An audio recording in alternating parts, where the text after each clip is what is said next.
If you could rise for the Pledge of Allegiance.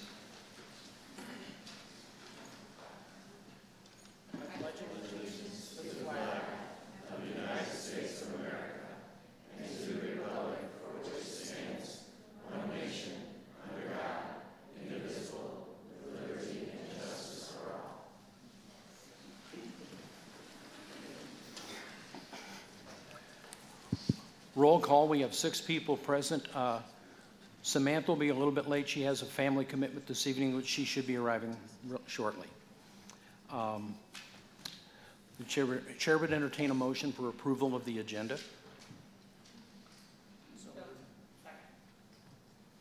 All those in favor, please say aye. Aye. Those opposed? Motion carries.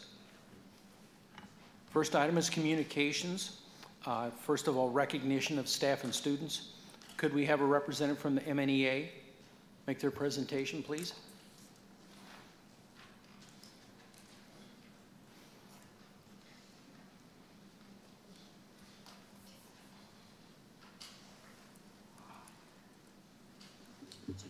Sure. Amir. Good evening. The MNEA would like to proudly recognize 2 students this month, one from Oakville Middle School, Amir Mustabakovich, and Washington will do theirs in just a moment. I'm going to read what we wrote about Amir. We asked for nominations through the whole building of students that were exemplary examples of what we were looking for in the Oakville way. And Amir was not nominated once, but he was nominated 4 times. So his name stood out on the list and was the clear-cut winner for our selection. The teachers wrote about Amir that he is our selection for the recognition this month, proudly. And in addition to being an exemplary student, he's just a really nice kid. He's super cooperative, he's well-mannered, he's funny, he's very polite, and he has a very conscientious work ethic. He's mature and treats teachers and peers with respect. I'm going to cry, so don't look at me when you're doing that. Amir is a role model who works well with others. He has a bright future in front of him. Any teacher would be lucky to have Amir in class, and we will miss him next year. Congratulations, Amir.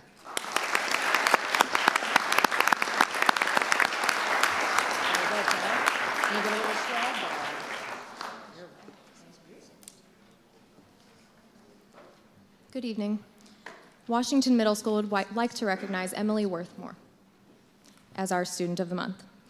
Emily takes on leadership positions in Student Council, NJHS, and in class.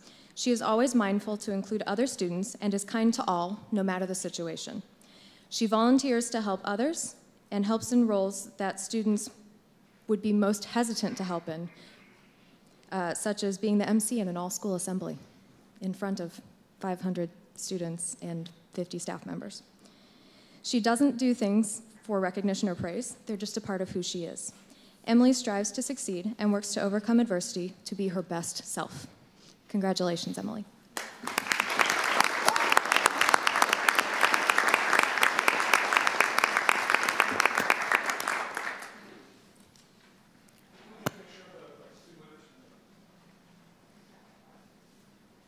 Jean. Tori.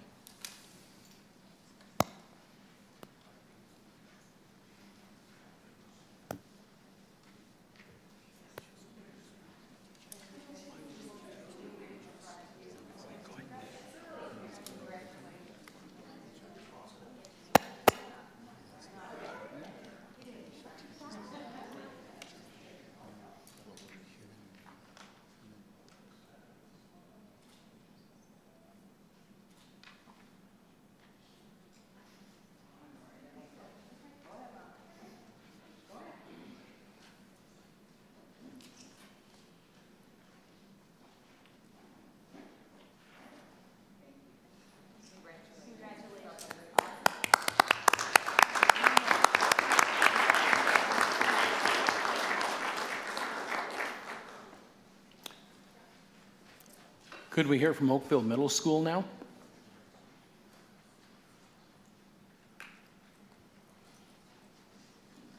Good evening. Tonight we'd like to recognize the students in our Spark Club. Spark stands for Strengthening Pride and Reinforcing Kindness. It was started last year by Dawn Bader and Emily Lair, and we have over 60 active members. Our Spark Club has taken on numerous service projects, but what we are most proud of is the commitment these students have made to promote a culture of kindness and inclusion at Oakville Middle School. These students are all leading by example and making sure that all of our students feel welcome, safe, included, and appreciated at Oakville Middle School. Students, when I call your name, please come and get your certificate from Miss Bader or Mrs. Lair. Brooklyn Bader. Taylor Baranek. Sydney Bylock. Joseph Bradley. Olivia Bressler. Rachel Brown. Lucy Kyra. Sarah Catlett. Ava Chancellor. Emily Corp. Estella Freeman. Emily Hannock. Allie Henry. Grace Lichtig. Autumn May. Emmanuel Moody. Elijah Oden. Avian Richardson. Alexis Runyon. Alexa Reisnack. And Cassidy Welsh. Congratulations, students. Thank you.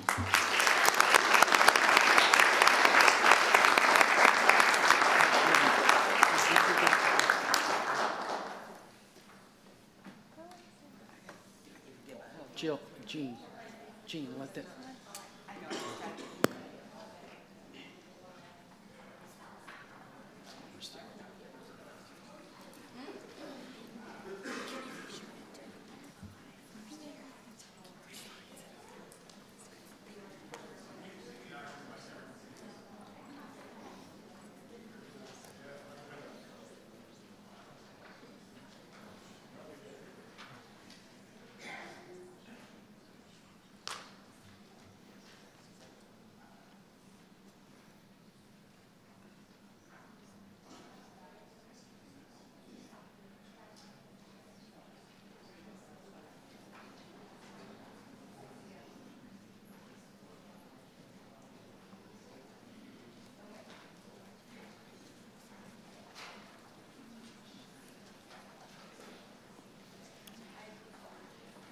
Could we hear from Oakville High School?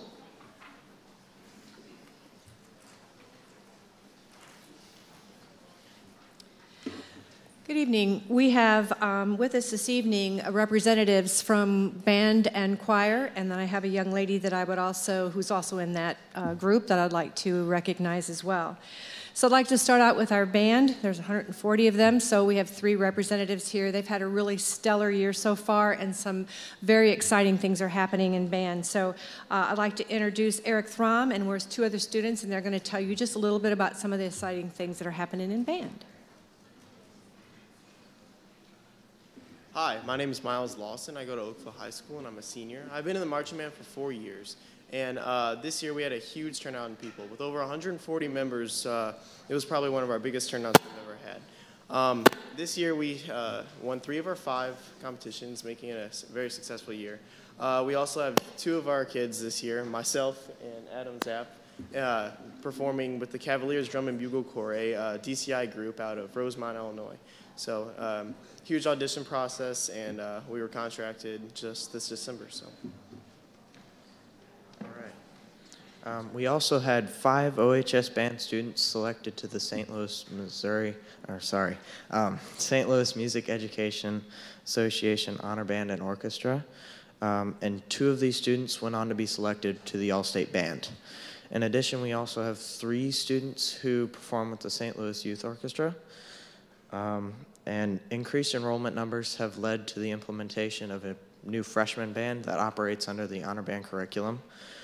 And this gives us a total of 5 concert ensembles that are using our band room each day.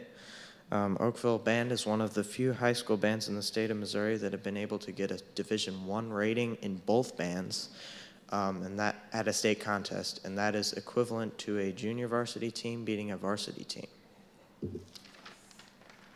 Some future events that we are currently holding later on in the year will be solo and small ensemble competition later on in the spring.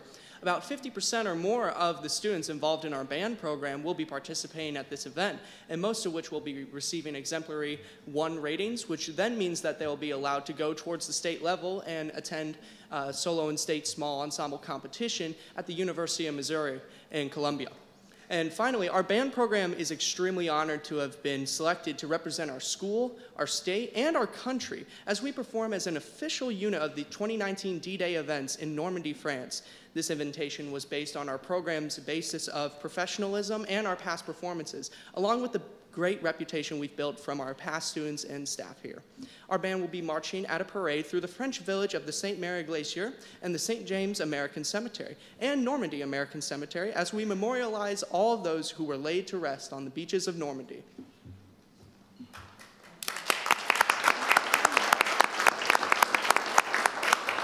Okay, also this evening we have 7 of our 8 all-state choir students, and I believe that Miles Lawson is going to tell us a little bit about them, and they're going to introduce themselves.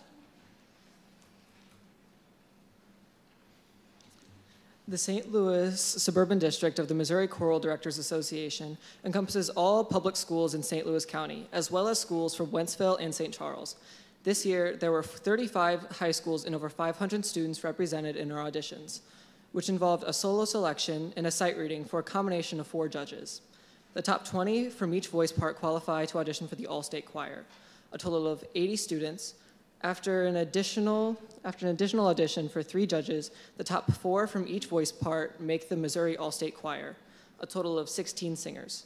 This year, Oakville has 8 of the 16 all-state singers from St. Louis Suburban, the highest our school has ever achieved. The singers are Eric Throm, Tori Jones, Haley Miller, Olivia Novak, Thomas Shartner, Nathan Gallup, Trent Manning, and Morgan Allen.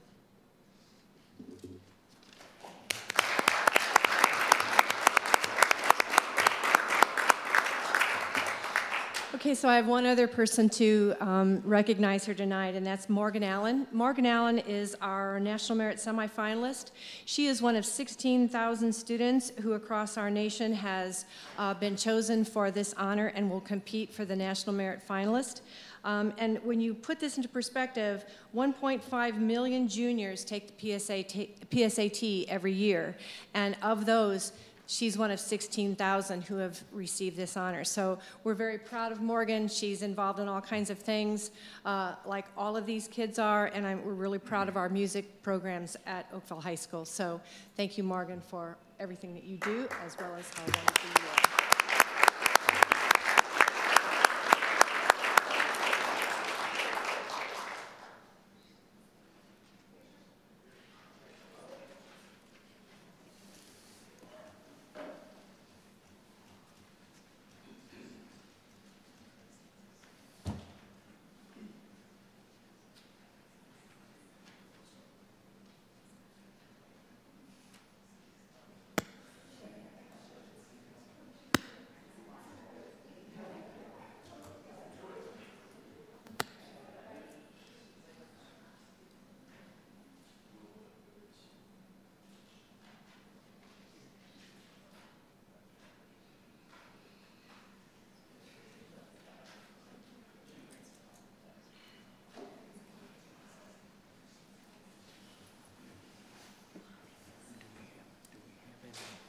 Speaking.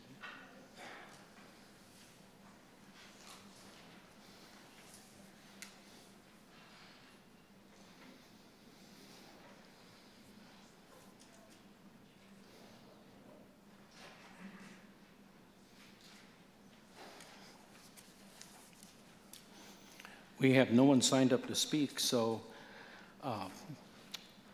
any committee reports? Tori, I'll start with you. Nope. You can speak on policy. There hasn't been. I guess Jean, facilities. You're next. Yeah. Well, I had the 2 meetings I attended was the policy meeting and where we reviewed policies dating back to 1998 in search of anything that could possibly need to be updated, and we did find a few things that we asked Mr. Catalano to have tweaked, a lot of them concerning technology, where in 1998 these things would not have mattered. So He's going to look into those and get back with us on them. The other thing was the communications meeting that I attended, where we broke in, we, at each table, we wrote down on a big piece of poster board what our, we put our input on there that Ms. Pupil is going to, disseminate and, use moving forward. So there were a lot of great ideas on there on individual opinions on what we can do to better assist with the communication effort in our district. Kevin? We got a real good thing going on with finance tonight, so I'm not even going to talk about that because I don't want to take his thunder away. And also the communications meeting was excellent. And that's also going to be part of the meeting tonight, so won't go any further there either. Peggy? I have not had any meetings since the last meeting. Lisa? Communications and finance, but like Kevin said, we're going to be hearing from them. Well, I sat in on the policy meeting too. What was interesting is the policies we looked at are kind of the architecture that set up the relationship between the board, its responsibility, the superintendent, and what we try to do in terms of education in the district. So Jean's pretty well covered that. I'm the school board representative to the computer science work group that's going on up in Jefferson City. I thought I'd seen some complicated things in my life, but this has been interesting. We've had 2 meetings. We break up according to grade levels. We hope to have the first draft of what we're doing at the January 11th meeting. If we do that, then it'll get turned into DESI for refinement and some research. Other thing I did, I attended the special school district as the Mehlville representative.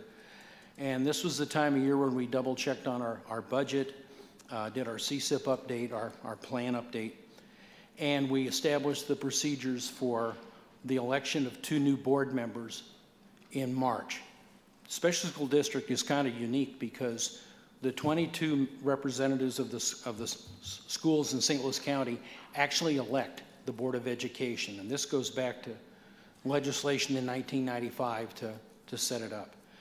So at our March 3rd meeting, we'll actually interview the number of candidates that are registered just like we have going on now, and we'll vote that night to elect. So that's what I've been doing. Anything else anybody else wants to add? Okay. Next agenda item is the consent agenda. Chair would entertain a motion to accept the consent agenda as published. So moved. Second. Any discussion? Seeing none, all those in favor, please say aye. Aye. Those opposed, same sign. Motion carries. Okay, that gets us to student achievement. Oakville High School.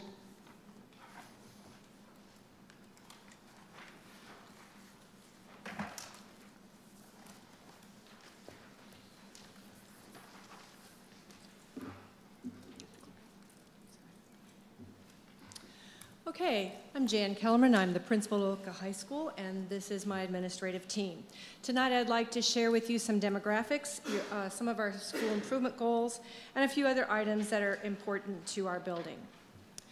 This is our vision and mission statement. Our mission statement is Oakville High is a community of high achievers equipped for real-world success.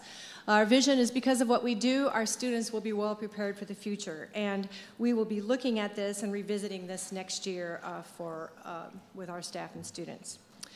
This is our enrollment slide. Enrollment over the last 4 years compared with our peer schools. It has been falling until last year when we gained 100 students through the redistricting. And this year we stand at around 1,659 students. This is the ethnicity slide. It has remained relatively the same, largely a Caucasian population and similar to most of our peer schools. This is our free and reduced lunch, our ELL, and our IEP populations. Our number of students with IEPs is mostly consistent with our peer schools, but because our overall population is lower than our peers, the percent of students with IEPs is greater. Our ELL student population has risen slightly, and there has been a minimal change in our free and reduced lunch population. Our attendance data, our overall attendance rates have not changed much, kind of a 1%, less than 1% decline. However, our percent of students meeting the 90 attendance has slightly declined over the last 3 years, and we are putting some measures in to look at that. The green bar that you see is current to this year, and so you can see we're on a little bit of an upward trend. We're very proud of our graduation rates at Oakville High School. We are second only to Lindbergh in our peer schools. And we have put a few new strategies in place to help increase our graduation rate. Our discipline members. The highest percentage of our referrals are unexcused tardies. 96.2% of our students have 0 to 2 referrals. That's really high. We have great kids at Oakville High School. And then we took and compared August through November for the last 2 years, including this one. And as you can see by those numbers, we have dropped considerably from 700 last year to 472 this year. We're also very proud of our extracurricular numbers. About 3/4 of our students generally are involved in either a MISHA athletic or activity, as well as our clubs. And we do track our students, our athletes, in terms of their GPA because we have to. And it usually shows that our athletes have a higher GPA than the overall population. Our staffing is very interesting. Our years of experience are very evenly divided. And we're very proud of the fact that 81.7% of our teachers have degrees beyond bachelor's. And of the largest group, masters, 47% of those teachers have masters in their subject areas. Our pupil-teacher ratio is very similar to our peers. However, this is not an average class size chart. At the high school level, class sizes vary widely due to student choice, the schedule itself, conflicts, and a variety of other factors. These are our 9 school improvement goals, and 4 of them are highlighted, and I'd like to spend a little bit of time on them, specifically one that talks about increasing our ACT composite score to 22. The next slide we have here is our peers, and as well as the composite scores over the last 3 years. That does not include this current year. It's a big focus for us, and as you can see, almost all the schools have dropped in the year that we did, everybody started taking ACT. This next slide is a little bit different. I'll spend a little bit of time here. We're looking at the spread between the state and our school, and this is what we are watching. This slide shows a moving average. That's the dots. And the moving average is a technical analysis indicator that creates a running average of past data. It smooths out outlying data fluctuations like different students, different tests, different years, to provide more accurate gauge of the direction of the trend. It's a lagging indicator as it's based on past data. These numbers are based on the graduating class and the last test that students took. So what we really want to watch here is the trend, and right now it's trending upward, and we're hoping that that continues to increase. The next slide shows the recent class of 2019. These are our current seniors, as well as their scores for when they took it as juniors. Math is the lowest, and we're focusing on that as well. And there is a slight increase so far, and we are hoping that that trend continues. The class of 2019, we also have a chart here that shows that if a kid takes a test more than once, statistically, their score increases, and that's what you see on the left. And then the right is the numbers of students that have already taken it, and those that have taken it more than once or just once. Now, what are we doing about this? Well, the data team broke the information down for the staff and identified the area of concentration for the subtest. We currently, with our subtests as well as our composite, fall in the 20 to 23 range. And we decided to move to the 24 to 27 range. So if a student is mastering any of these, they have a greater chance of being in this score range. So this is an example of what we look at. And if you look at the red areas there, these are the percentage of students who are career and college ready.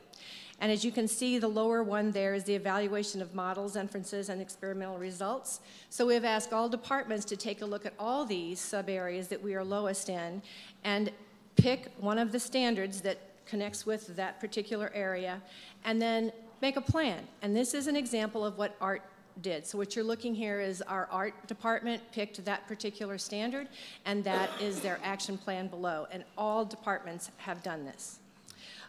Next slide is ensuring that our students successfully complete high school. We have two sides here. The one side is our intervention programs, and we have added our junior and senior tiers this year.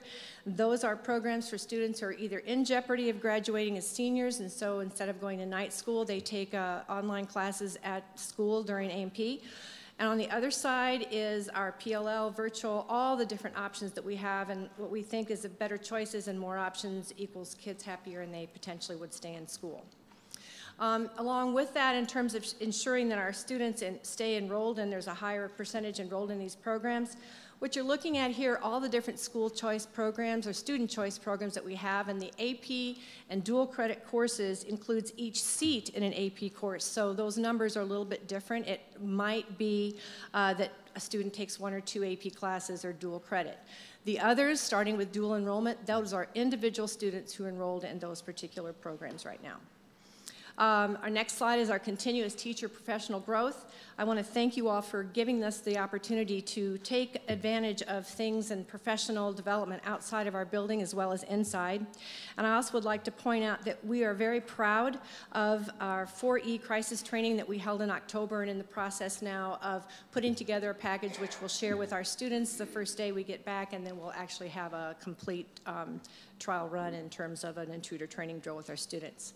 The next slide is our Portrait of a Graduate. Dr. DeKemper asked all our schools to, hey, take a look at what you're doing currently in your schools that match up with what we are doing with a Portrait of Graduate and how that meshes with our school. This is one example of one thing from ELA. We have many examples, and all departments weighed in on this. And then the last slide is our mental health numbers, and as you can see, the percentages on the left side indicate the percentage of kids in terms of the population, but what I want you to focus on is the numbers of kids. And as you can see there, they have grown significantly.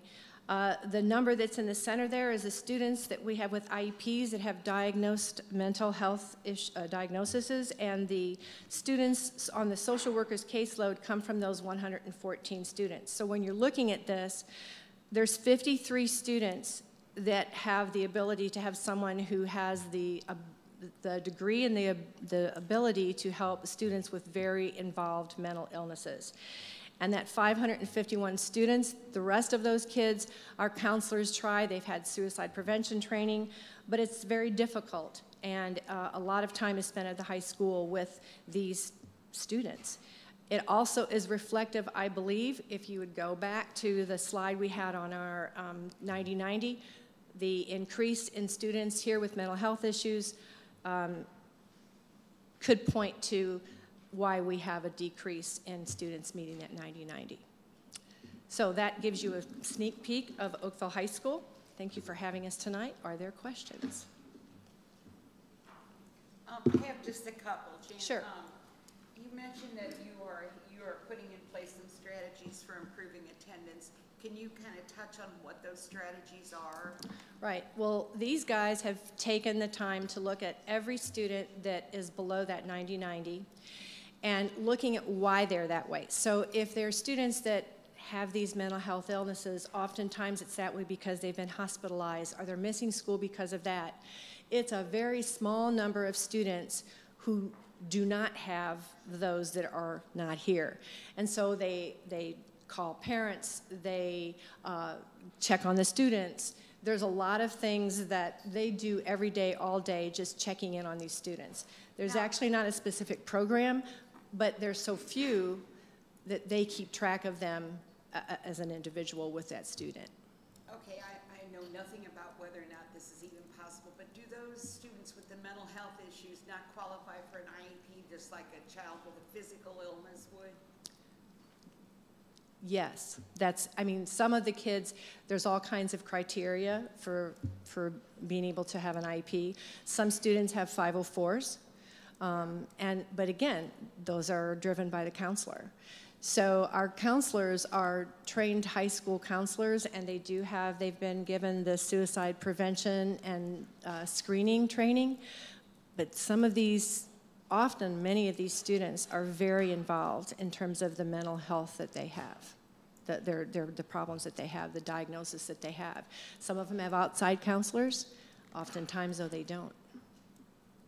So there's just no way to make it wash with the attendance. With those kids, it's really difficult. Yeah. And I know these guys spend a lot of time talking to the parents. I know that the counselors, if those students do have outside agencies working with them or counselors, I know that they're on the phone with them, and it's kind of like, it's a village. So they try to work with them. But they're high school kids, and so oftentimes they struggle to get there. Thank you. And my other question was, you said all the departments weighed in on the portrait of a graduate. Are those available that we could? Yeah, it won't work tonight for some reason or other, not but tonight. but yeah, I had it so when you would hover over the thing, it would pop up, but it won't work for you guys to click on it. But yeah, they're available. I know Chad has them. If you'd like to see them, we could give them to you too. Okay. I thought it would work, but it didn't. It was a good idea, but it didn't work. I mean, Technology. If they're all just this size,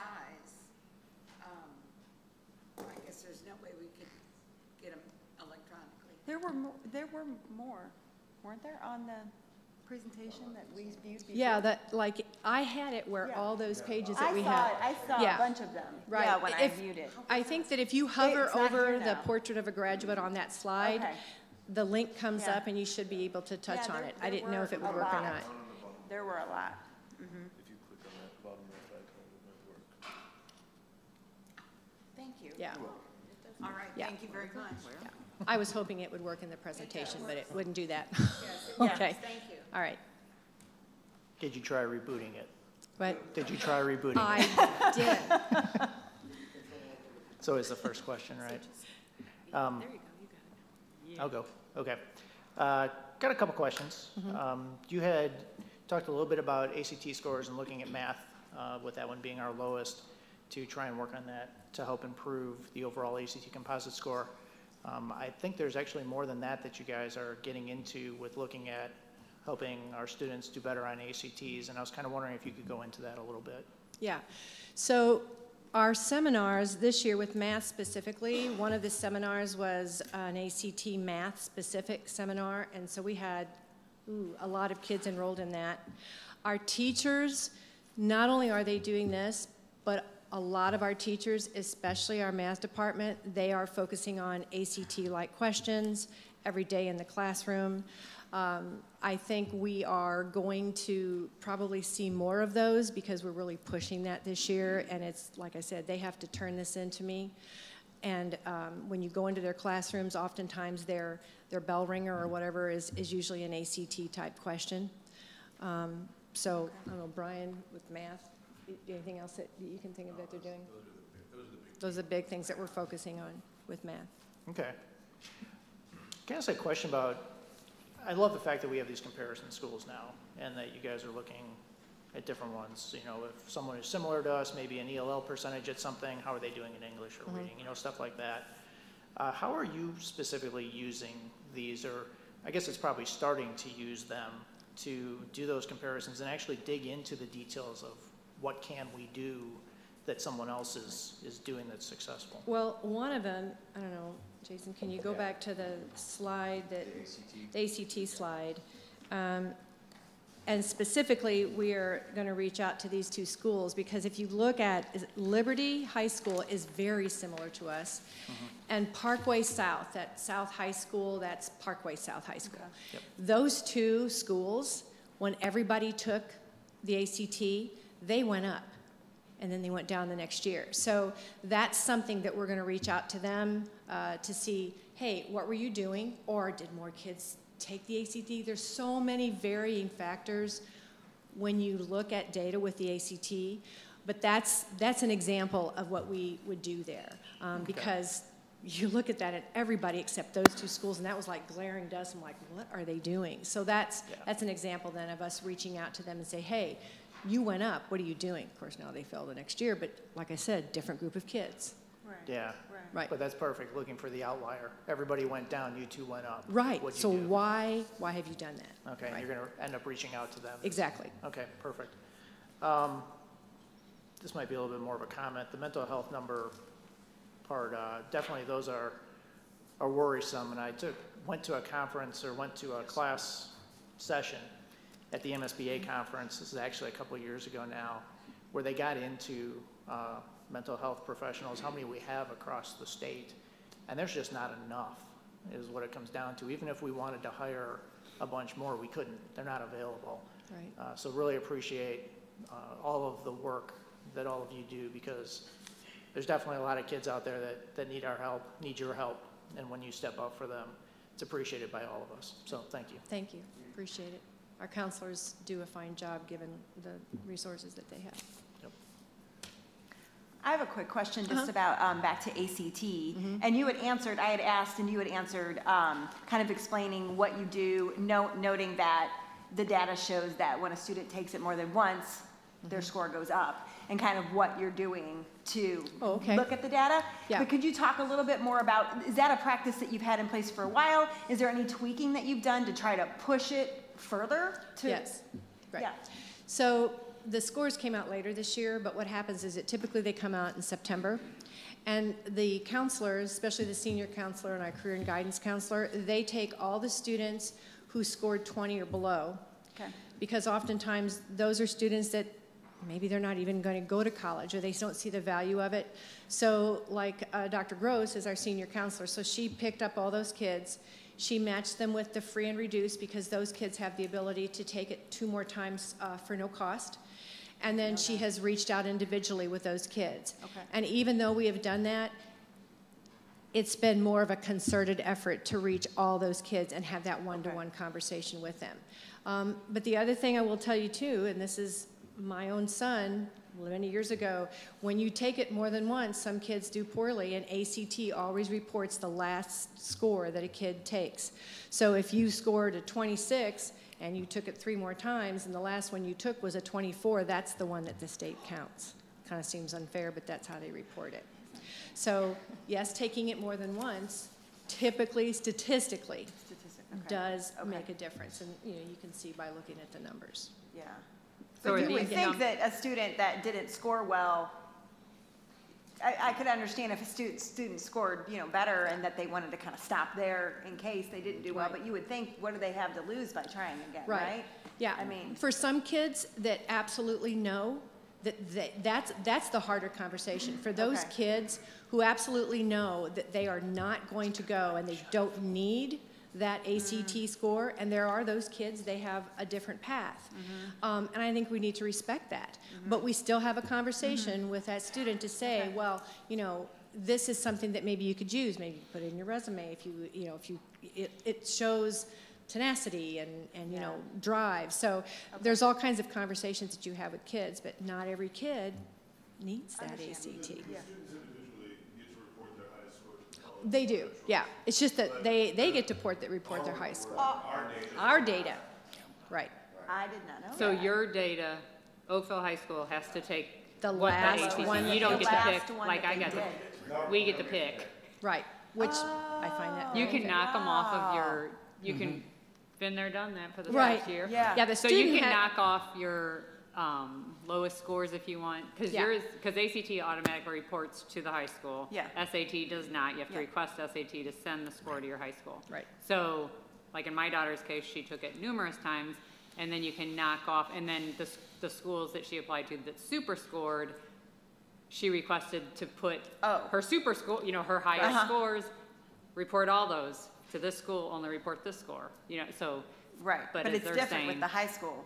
Is that what we're saying? Yeah. When the state takes the When they numbers. report our scores, it's the last one taken. Yeah, makes sense. Okay. Thank you.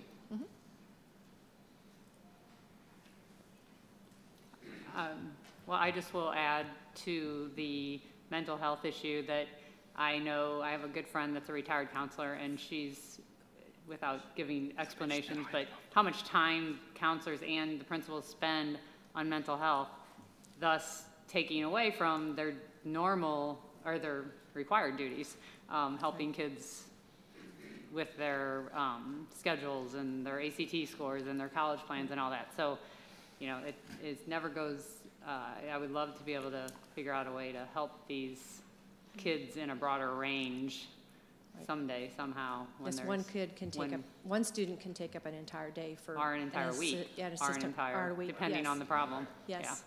Yeah. So, think we don't all, if you've never experienced a mental health issue closely, you don't really think of those things until you. Right. So. And the sad thing there too is that Leah Black is our special district social worker who is certified to deal with these types of, these types of mental illnesses. And, she legally is not supposed to be dealing with those students who do not have IEPs. But again, she's big heart, so she tries to help our counselors. But it's rough. And also, Maddie would like to know when you're going to unlock all the bathrooms. Just kidding. I could talk a long time on that. She did ask me to specifically ask it's that. It's only during lunches. So anyway. Lisa? Yeah, so I see on your slide there that you have a reference to NAMI. Do you use any of their resources? For those of you who don't know, it's a mental health group that I've worked with as a nurse many times, and they have some really excellent programs, and will sometimes send their counselors out. So, but I don't know all the ins and outs in a school. Right. Leah Black gave me these. She does know, this organization, and I honestly don't know if she has reached out to our counselors with this or not. It's something I could check on. Well, they would be a really good resource. Okay. I have a couple of comments. I wanted to thank you for including the discipline and the mental health information, because I think that raises the awareness of us, not only in my voice, but with the board. And I would think this would be a good starting point for us as a board to try and look at what we're doing district-wide with this type of discipline information and mental health information, and see how they track. I know from my work with MSBA and the team we have that goes out and does behavioral assessments, Kevin's right on the money. Finding resources is really difficult, and if it's difficult for us, for rural districts, it's almost impossible.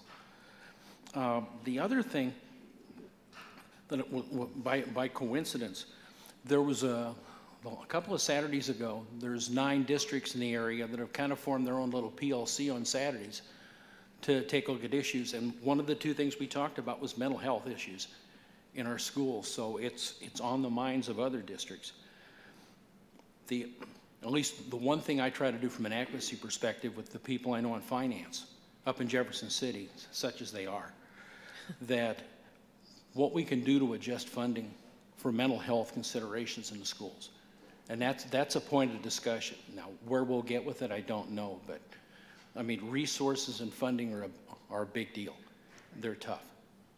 So I appreciate you putting those in there and bringing those up to us. You're welcome. Anything you'd like to add? Hi, welcome. Sorry I was late. No, I'm good. Okay. Her turn. Thank you Has all very everybody much been around? for having us this evening. You're welcome. Thank you very much.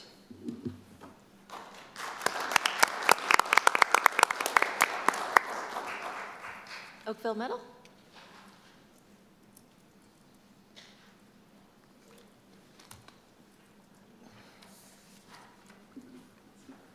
Good evening again. I'm Mike Salzman. I'm principal at Oakville Middle School, and this is Patrick Bellinger, the assistant principal at Oakville Middle School.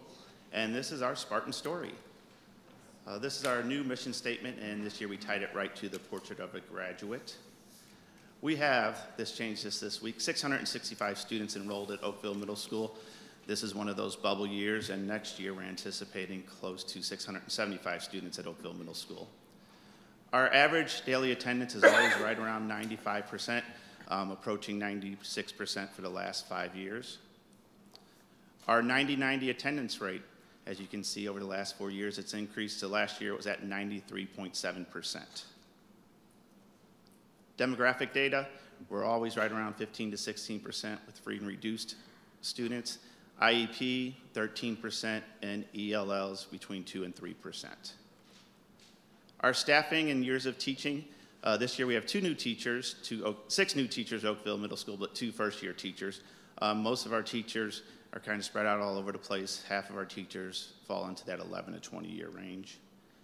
And then we looked at how many years they've taught in Mehlville. And as you can look at this, it's kind of really all over the place, which we feel is a good thing.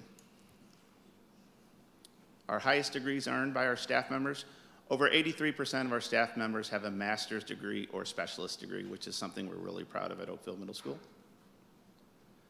And then these are just some of the professional development opportunities our staff members have. This is our third year for STEM innovators at Oakville Middle School. 8 teachers have been trained through Discovery Ed. It's our second year for math innovators. We have 3 out of our 6 math teachers being trained. Continuous training through cooperative learning. And as Oakville High School mentioned, what's really neat about this is just the administrator training that we receive through STEM and also math and other opportunities to go outside just the Mehlville School District.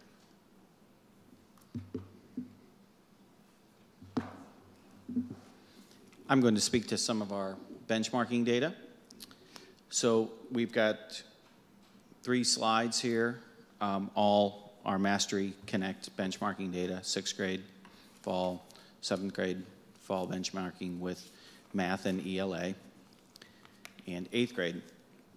In all 3 grades, you see a pattern emerging, and it's best exemplified by the Algebra 1 fall score you see up there, which has a tiny bit of green on it. Well, this is a pre-assessment, and the number of power standards that are packed into every grade, 6th, 7th, and 8th grade math, are a lot greater and more intense than in ELA. So you see ELA in 8th grade, our students are at 63% at proficient. So what you're seeing in this data is an example of where skills that are broader, our kids are better prepared at the start of the year, and we don't see as much growth, and skills and knowledge that is more intense in math has to be grown through the school year. Our Algebra 1 scores will be great by the end of the year.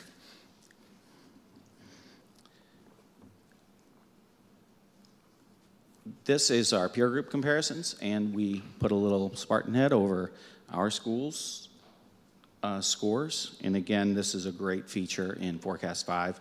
We can look at these scores, 2016 and 17. You see we made an improvement in our math scores compared to our peer group. And then ELA,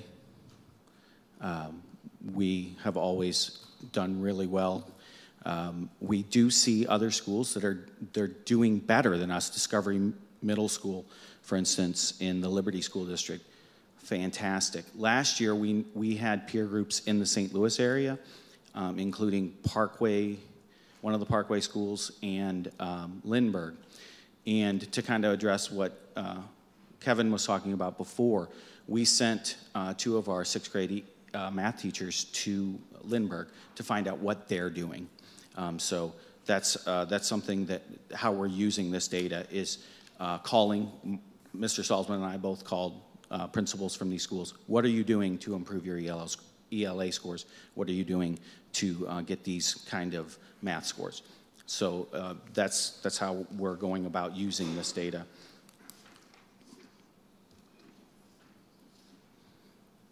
So as you look at our MAP scores from the last 3 years, really the only constant with MAP scores that you can compare yourself to is the state average, because the MAP test changes every year. So these are our ELA scores over the last 3 years compared to the state average, and in all 3 years we were above the state average. If you look at our math scores, there were a few years we were below the state average. I know district-wide we addressed some of those math concerns, but as we go over to the right in 2016 and 17, our scores have improved, and preliminary numbers for 2018 has us above the state average in math and ELA.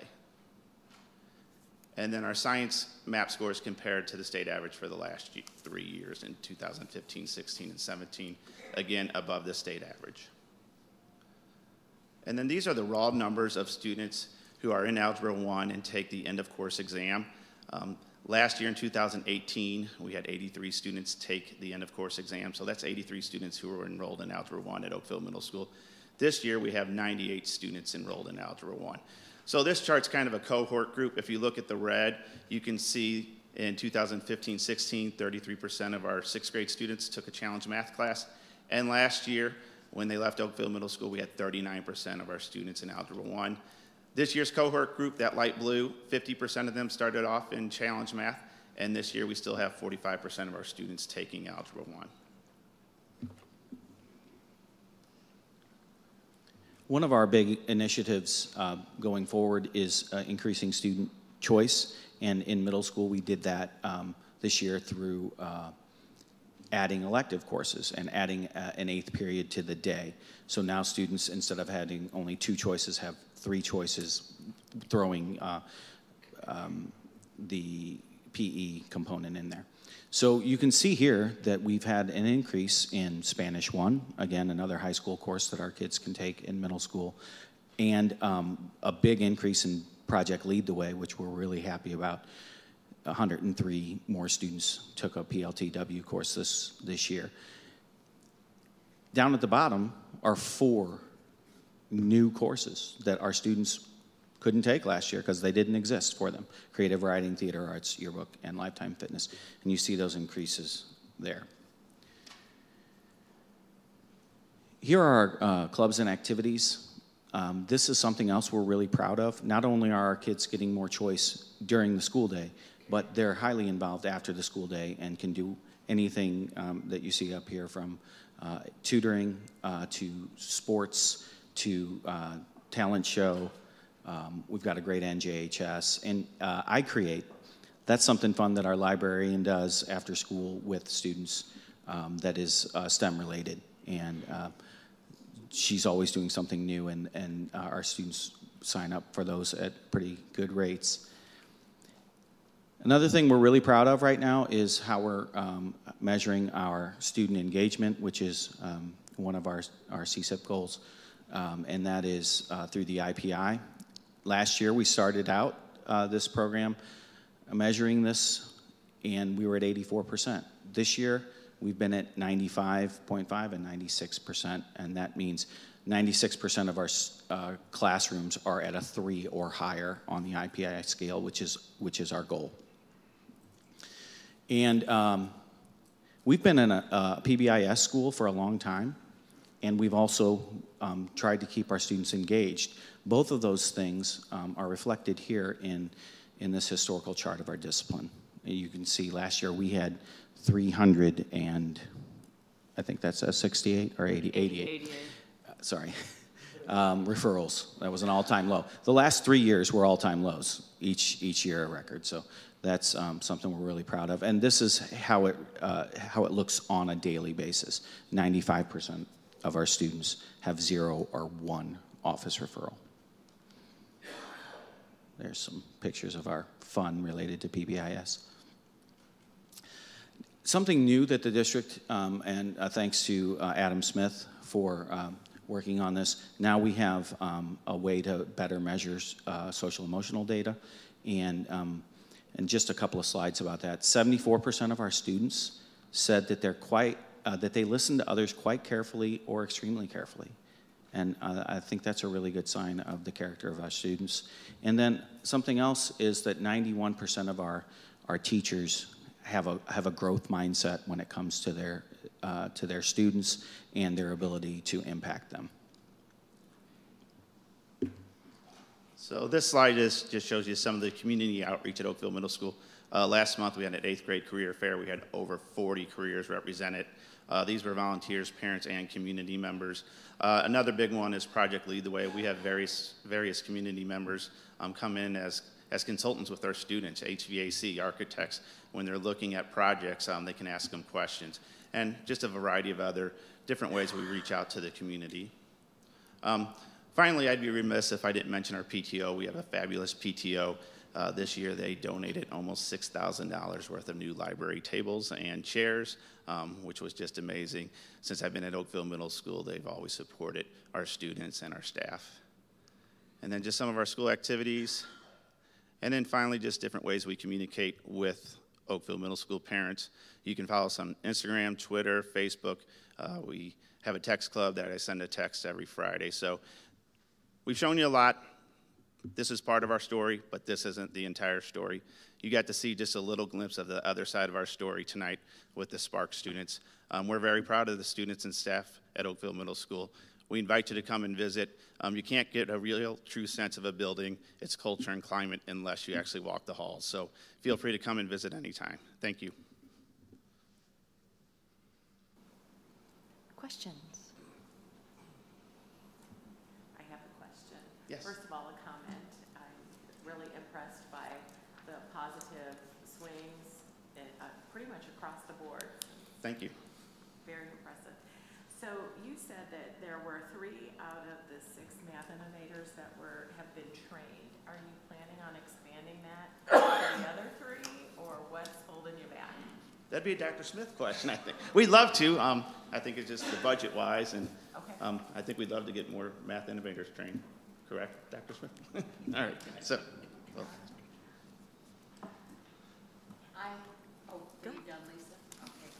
Okay. I have just a personal comment. I don't need an answer to this, but the fact that for the district, 86%, and for Oakville Middle, 91% of the staff feel confident they can support their students' growth and development.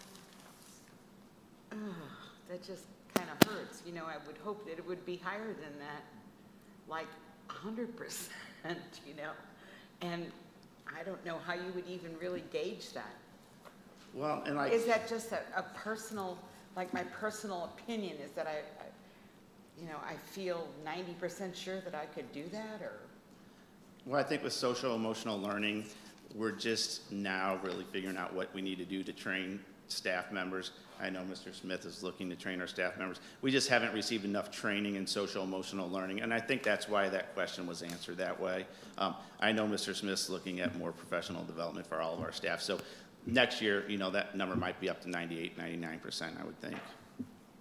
I think some of that. I don't even know what data you could use to, how do you measure that? I guess that's what's so baffling to me is. It's how people respond and interpret the survey questions. Of themselves. Yes. So both our staff and our students were surveyed through Panorama, and so those questions were answered by them.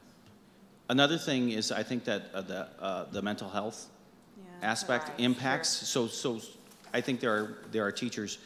Again, I'm speculating, but there are teachers who say, I can't help all of my kids because some of them have issues. So I think that some of those things are in that answer.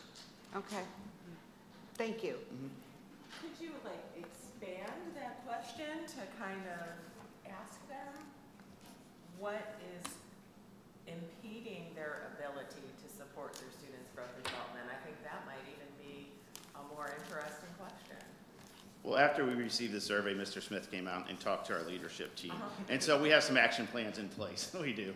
That was just one of numerous survey questions. Keep us informed of that, would you? Would you keep us informed on how that's going? Yes. Yeah. Okay. Thank you. I have a question. Thank you for your feedback on how it's going adding the extra electives and the choices. It seems like across the board it's a very positive experience. I know you had mentioned there's a couple hiccups with maybe larger class size, kind of forcing that. Do you see as moving forward some of those things kind of getting worked out, you know, because it's new, or? We do this year. I think we're looking back, we realized some scheduling mistakes we probably made. We probably offered the 6th grade students too many choices, and we probably want to narrow that a little bit. But overall, it's been wonderful. If you walk down our hallway, you see our drama teacher, and she has kids all over the hallway in her classroom, and some of the kids didn't even sign up for drama. They're like, Mr. Salzman, I didn't sign up for drama, and after the first week, they're like, I love this class. Can I take it again next semester? So we've seen a lot of positives with the additional electives we've added. Very cool. And just a kind of fun question, but I'm really intrigued to know what classic movie club for middle schoolers looks like.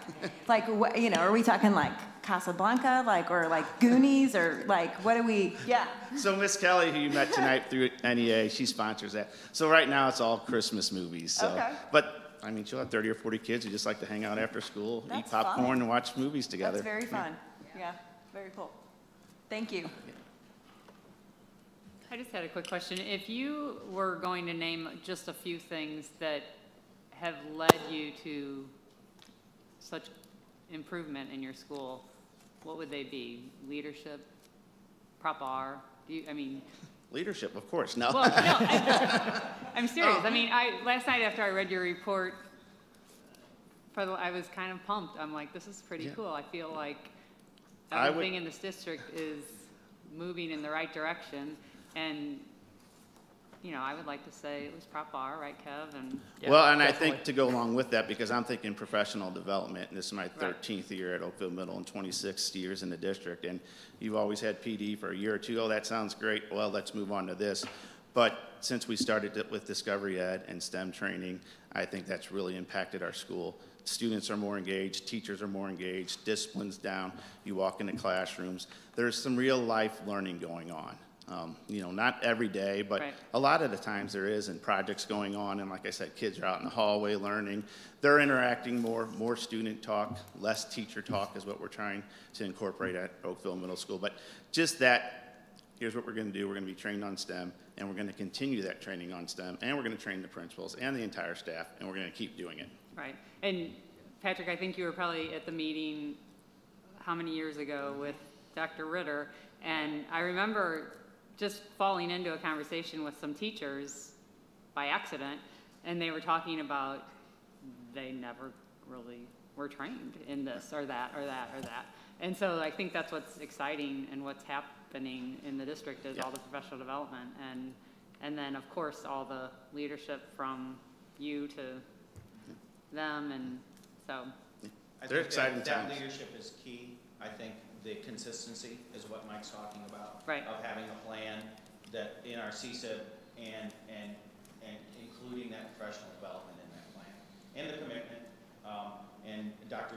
Gaines' commitment to us having professional development. Right.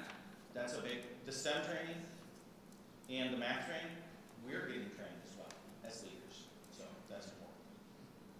So please let your staff know that we are impressed and appreciate their extracurricular activities by going to the professional development, and same to all of you too. Thank you. One comment. Looking at the elective courses, looking at Tech Ed and FACS and Project Lead the Way, those look like that's a pretty good combination to help us with career education, which we know is important. Talk to me a little bit about what Tech Ed is compared to Project Lead the Way. Well, Tech Ed is still more what I would think as the dirty shop. They're still creating things out of wood. They're still doing a little drafting, still metal work, and then Project Lead the Way is more on the computers. They all have a laptop and they're working one's on kind computers. Of the but they're also building some things too. One's the classic and one's the new. Yeah. Okay. Thank you. All right. Just go down my list of notes here. So limit him to 5 minutes. First of all, I want to reinforce the thing that you said. I'm going to keep reinforcing this until everybody in the state knows that the state keeps changing the tests. Yeah, exactly. Yeah. And they're doing us a great disservice by continuing to do that. But great job showing the state averages, because that is the way we can at least normalize that data and use it for comparison purposes. So appreciate that. Appreciate the theater arts new class. Yes. A lot. It's a hit. That's very impressive, very cool. Got to ask the question, do disciplinary referrals include after-school detention? Yes, that's what it includes, after-school detentions. It includes a warning from us. The referral is what the teacher sends to us. Okay. I just had to ask that question. Yes. Okay. Private joke. So you wrote back to us last school year that the math department chair conducted regular learning walks to provide feedback to math teachers. I was wondering if you could tell us a couple of things. One is, what does something like that look like? And the other is, how do you choose a math department chair to make sure that you've got a person who's qualified and able to go and give that feedback to teachers that they're going to respect and incorporate? Well, every year the position's posted and they apply and they have an interview with us. We have some great department chairs at Oakville Middle School. So last year the curriculum department said, you know what, we need our department chairs out there in the departments, in their classrooms, talking to the teachers, pointing out best practices, having some learning walks, having conversations with those teachers after the learning walks. So it takes place in all 4 core areas, and we've continued that practice this year. So we get them a sub about 2 days a semester. This year, our math and ELA department chairs, they teamed up and said, let's go together. I want to see what's happening in the math department and vice versa. They also team with other teachers because of the way our schedule works. They can take just, their cohort in the grade or whatever. And so other teachers are seeing each other. Would that be like within a math department or an English, or would it actually cross between those? This year, we tried to go school-wide with it. Okay. Through our STEM program. So with our STEM innovators, we had all of our teachers sign up to go observe a STEM innovator, and then the STEM innovator came into their classroom and observed in their classroom too. So okay, that's great. We were talking math teachers seeing our health teacher, who's one of our STEM innovators. Yeah, that's great. You can still learn things from people. Let me see here. One follow-up question on that. Do we get any communication between teachers at the other middle schools or between the middle schools? In other words, is there a time when they kind of get a chance to, because we got 4 middle schools, kind of get together and talk about what's working in each school, what they've found that's maybe better? So I'd say for probably the last 5 years, we always designate a half day in the fall and a half day in the spring where all the departments can get together and collaborate, let alone whatever the district has provided for half days too. But these are just those half days on Wednesdays. Typically, it's in October and February every year where the departments get together through all 4 middle schools. Okay, so they do get that chance to interact with each other. Yep. Great. I think that is all I have. Thank you. Yeah. Okay, anybody else? No? Okay. Thank you very much. All right, thank you.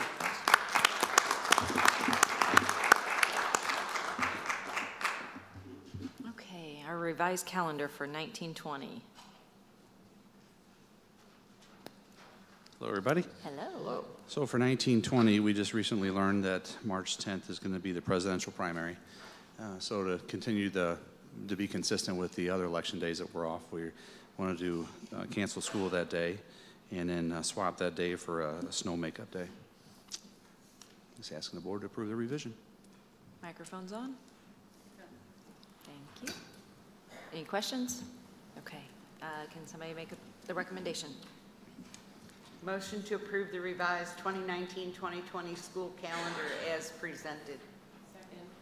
All those in favor, please say aye. Aye. Opposed?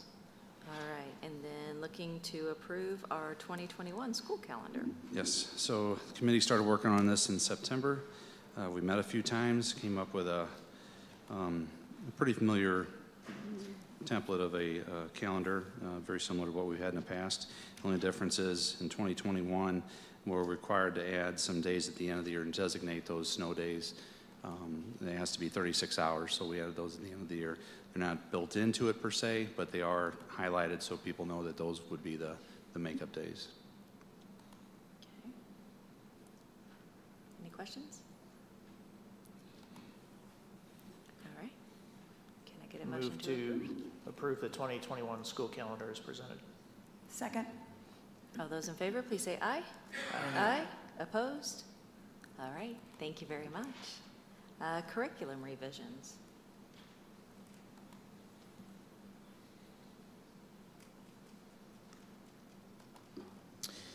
So I'm here tonight to bring forward 6 new courses and 8 revised courses with regards to the standards. We pulled these out and provided an extra month. Most of these went by last month. But we pulled these out specifically to give us a little bit more time to make sure the information that we were putting in front of you was as complete as what it could be.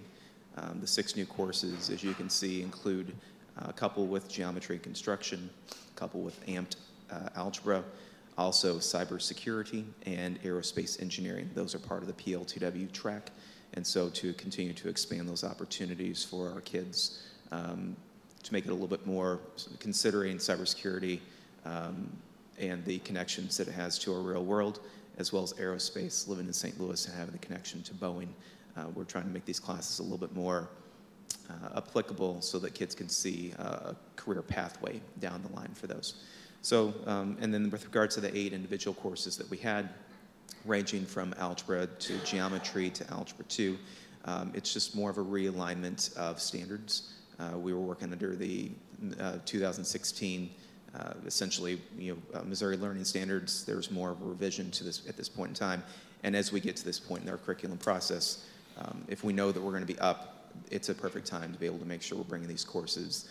We're almost there with all courses having, working under the 18 standards. There are some social studies classes currently that are still working under some slightly older standards. But as we bring, new courses and other courses available, our goal is to make sure we're aligning those as quickly as what we can. So I would be open to any questions that you may have with either regarding the new classes or any state standard realignment that we have. Were there any additional questions outside of what has already been asked? This one isn't really a question, but I guess I do like the fact that we're going to be able to disaggregate those scores on the new classes. It's a really neat thing to put together, like the math class with a business class or math class with a construction class, almost an engineering type thing. Right. I don't know if I'd have had that in earlier grades, I might have actually figured out what I was going to do before I got to college. But it will be interesting, though. I'd really like to see when those scores do come out, what impact it has, because it would be very interesting, especially if it turns out that the kids that took the combined courses really get that a lot better and that their scores reflect that. I'm curious too. Yeah, that is a piece that I will want to see. So what we have to do is just simply disaggregate the data and look at it by teacher and look at by course, and to make sure that, because everything's going to say Algebra 1 EOC for kids to take the Algebra 1 EOC. So we'll have to take those kids and the rosters from those classes, pull them off to the side, and then literally just hand calculate on that. But I mean, we're looking at one course section, more likely than not, at Oakville High, and one course section at Mehlville High. So this will go into effect in the 2019-2020 school year? This will be in effect for the 19-20 school year. So we'll get the results back from MAP in 2023? I'm not touching that one. Not touching that one at all. Okay, thanks. All right. Anybody else? Okay. Can I get a recommendation? Yes. Don't go for it. I don't have it. Go for it. I don't have it. I'd like to make a motion that we adopt the courses and curriculum revisions as presented. Second. All those in favor, please say aye. Aye. Opposed? All right. Thank you. Thank you.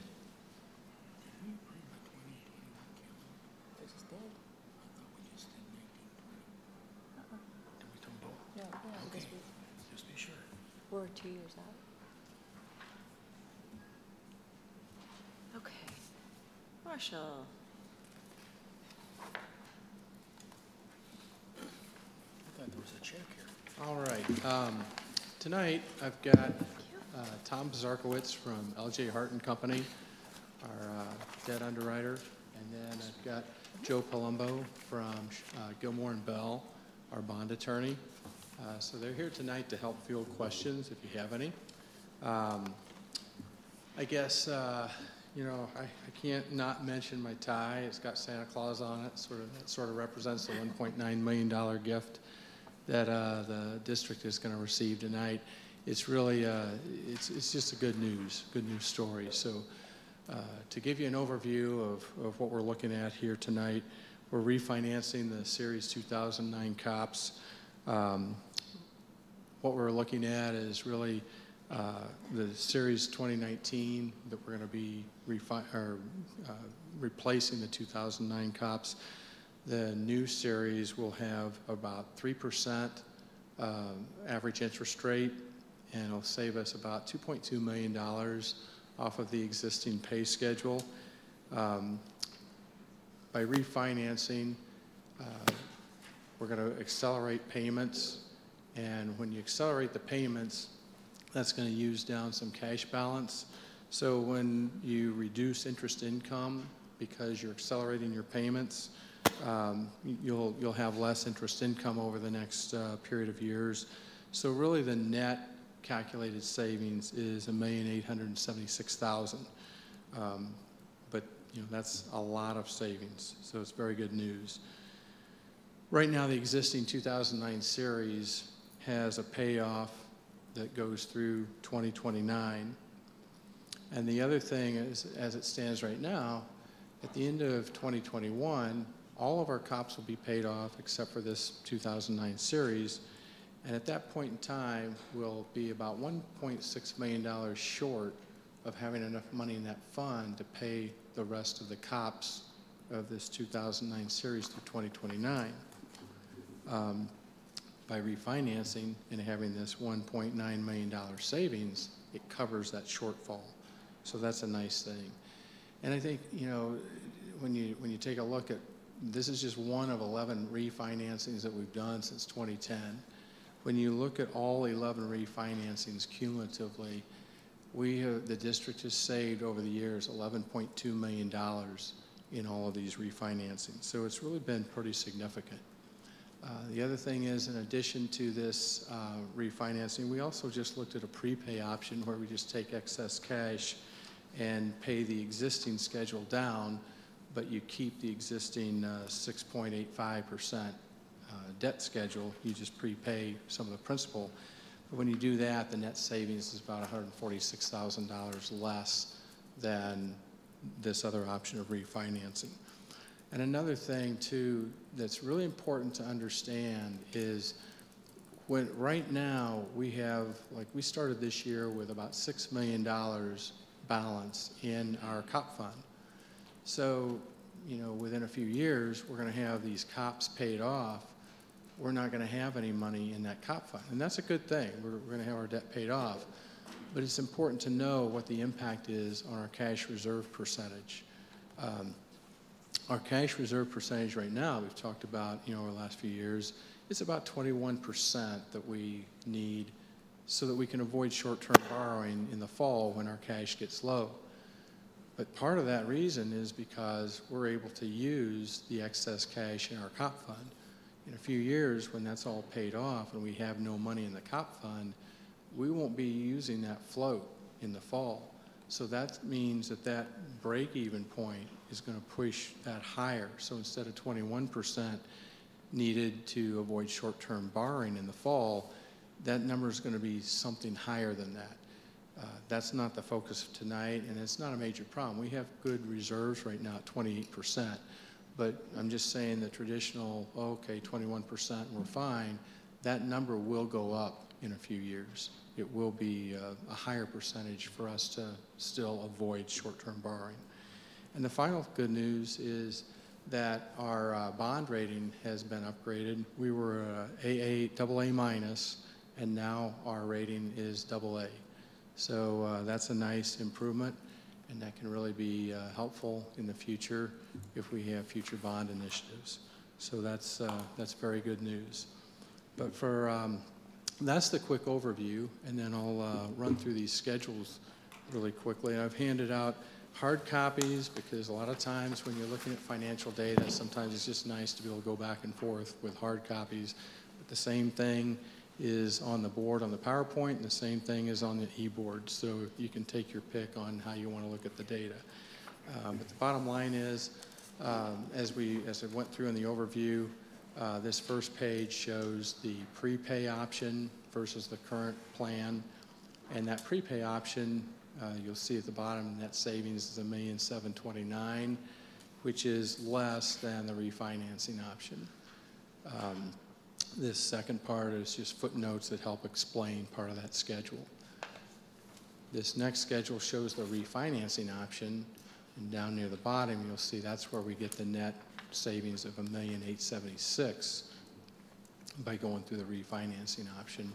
And then I have other footnotes that help detail what some of the details of the refinancing are. But this next schedule just is a summary of the refinancing, and it shows a savings of $2,197,000. Bottom line is on that's the savings off the debt payment schedule. But by accelerating our payments, we're going to have less cash from now through 2029 because of the way the payment schedule runs. And because of that, we're going to have less interest income. So that debt payment schedule shows $2,197,000 savings, but the real savings is going to be more like $1,876,000.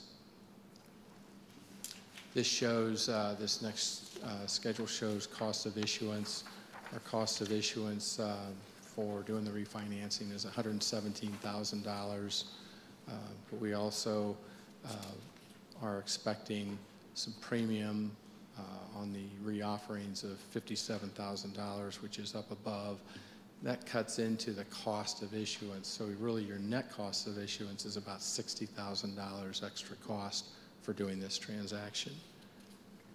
And then finally, this is a quick summary of just that shortfall that I was talking about, where when you look at the comp fund year to year and you look at the beginning balance, the revenue that we anticipate coming into the comp fund, and then the expense payments, this is how it is currently.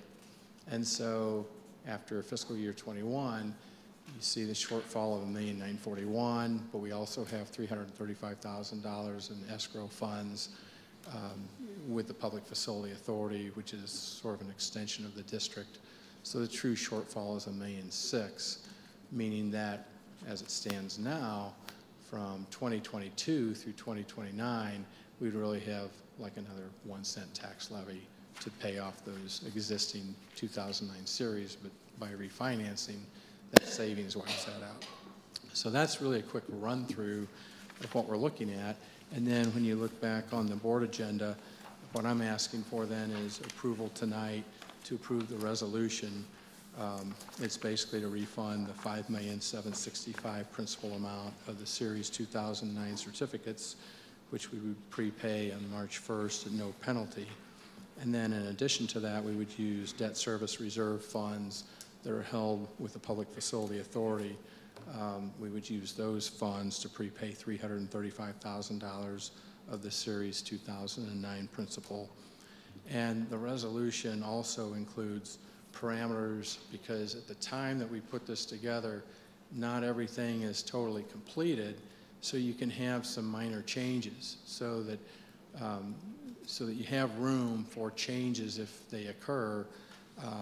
You can still go forward, but we don't anticipate there being any material changes. So the parameters are that the aggregate principal amount would be $5,850,000, but we really think it's going to be $5,825,000. And the stated interest rate, latitude to go up to 3.15%, but we really think it's going to be 3%. Final maturity is not changed at April 15th, 2022. And then the underwriting fees, not to exceed 1%, and that's what they currently are. And then the estimated internal savings would be up to or down to $1,825,000, but we really do believe it's going to be $1,876,000. But it's just that things aren't totally final as of tonight, so they will be finalized very soon. But you can always have a little bit of changes in the market. But if there's drastic changes, we can't go outside of these parameters. If it was going to be worse than $1,825,000, we just wouldn't do the deal, or we'd come back and get approval. But these are broad parameters. We don't think that it's going to bump up against that. We think that, if anything, it may be more favorable than what we're showing tonight. So that's, with that, I open it up to questions. Anybody have any questions? Okay. Can I get a recommendation? Move to approve the resolution authorizing the delivery of the Series 2019 certificates as presented. And I'll second. All those in favor, please say aye.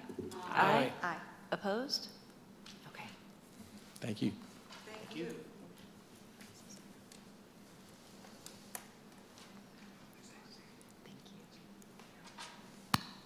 Okay, moving on to our community survey results.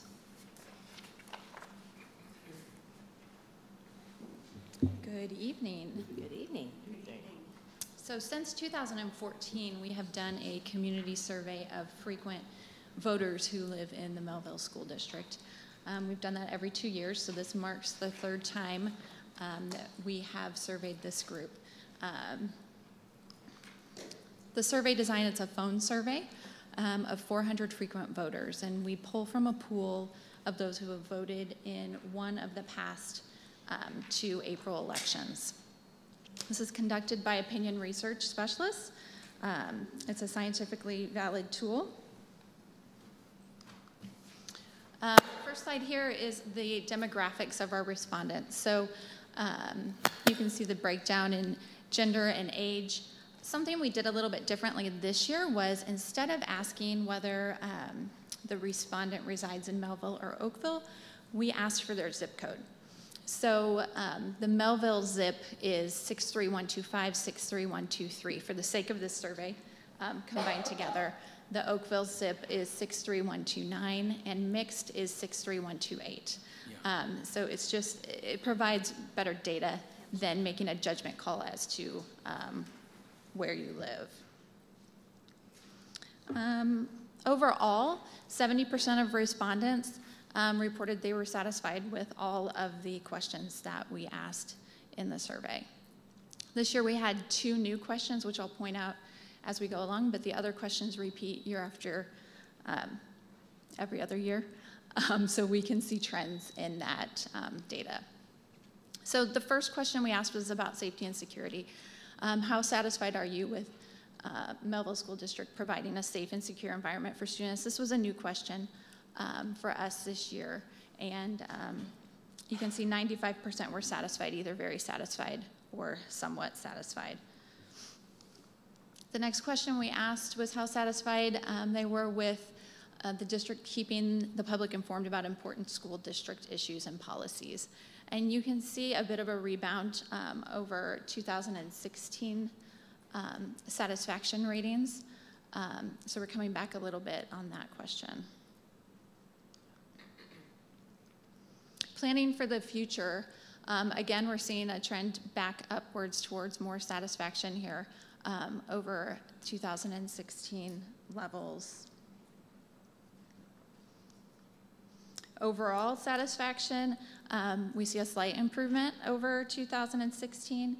When we look at some of the subgroup data, while none of it's truly statistically significant, there are some trends that we see in that raw data.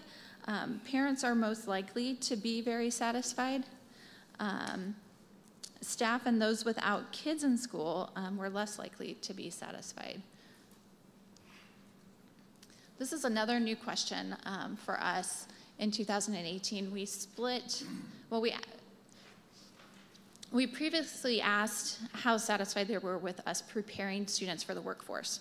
This year we asked 2 questions. We asked how satisfied they were with us preparing students for success in college, and also for entering the workforce.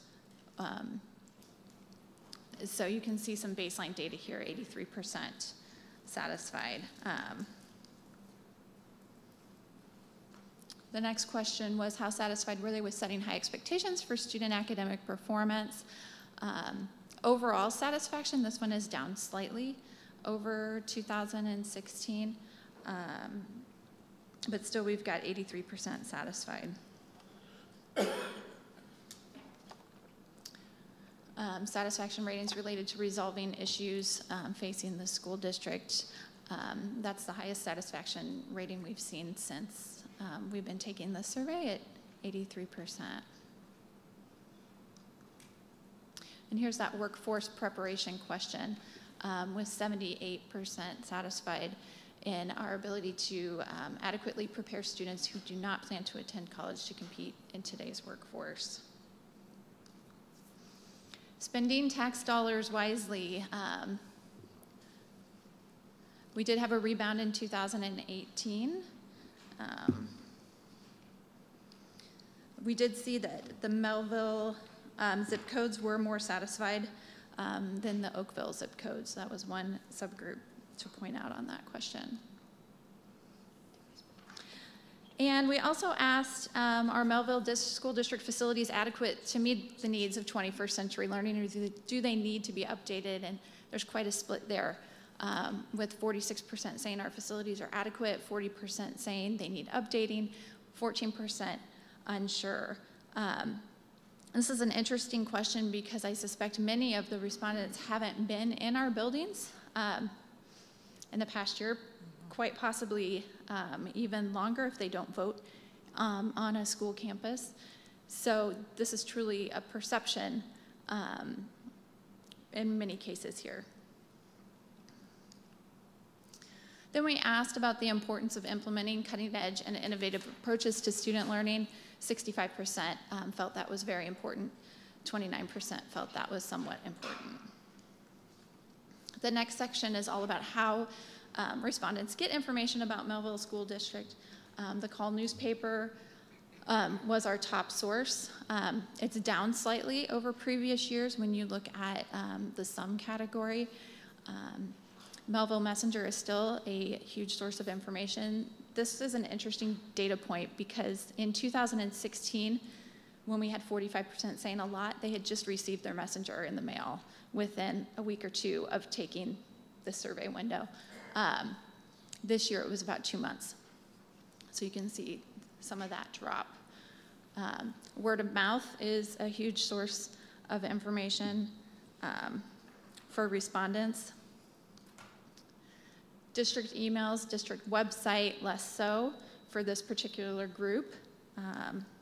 And then district social media, district videos drop even more.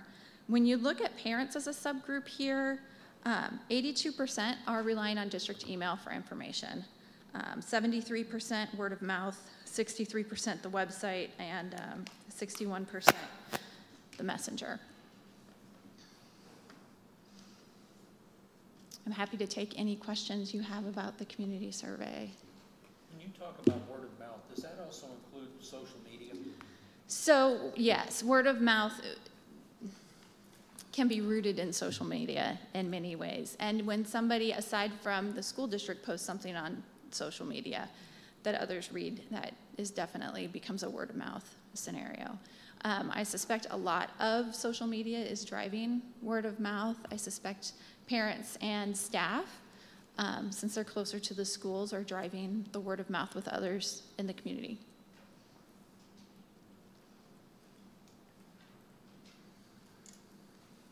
Any other questions?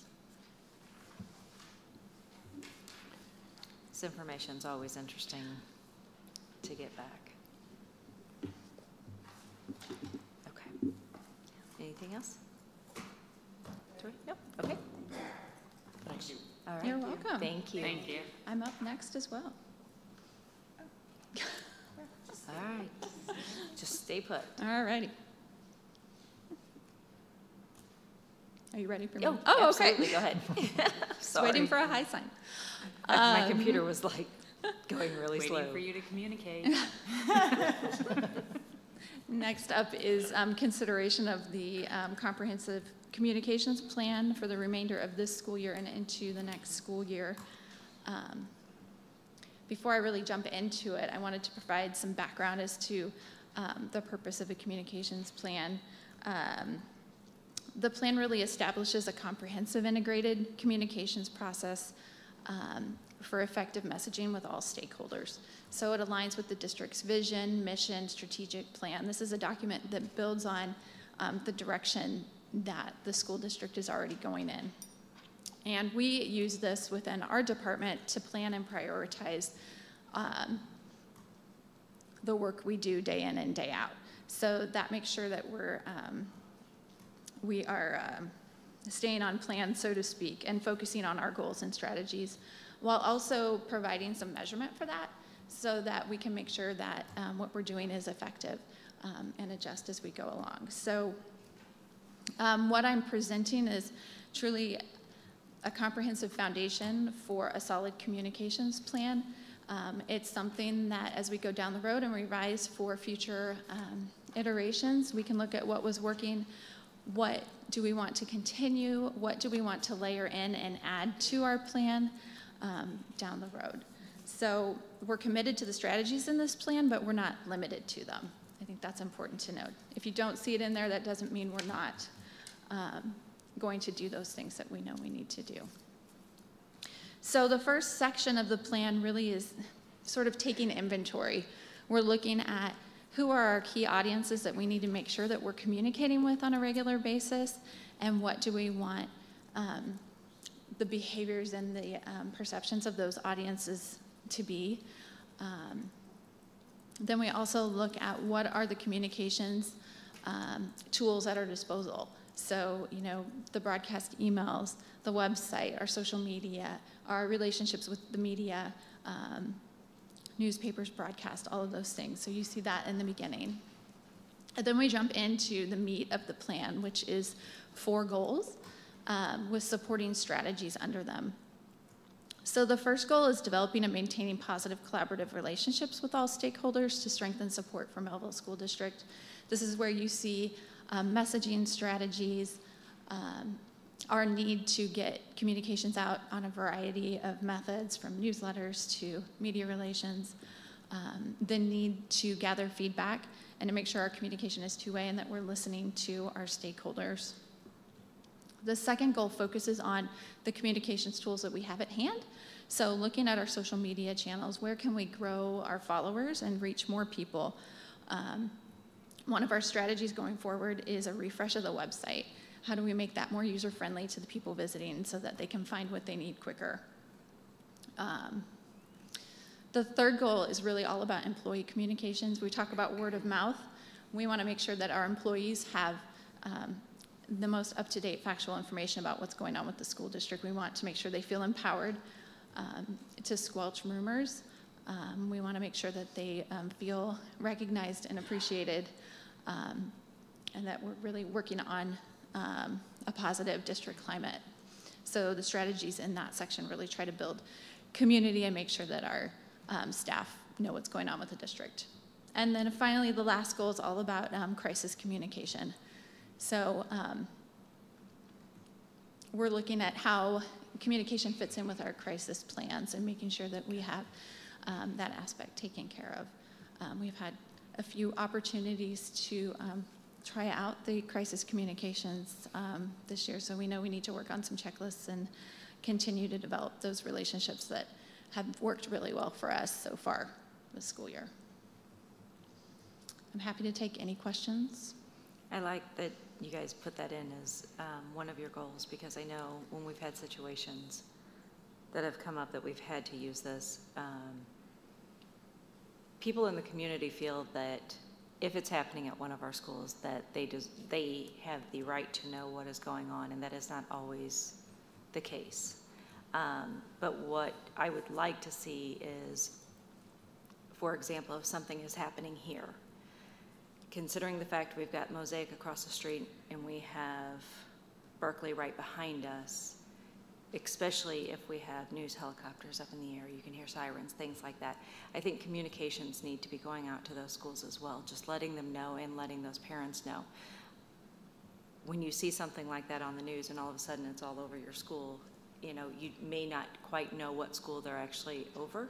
So I think just being aware of the schools that are around them as well, to make sure we're communicating with those parents too, would be great. Right.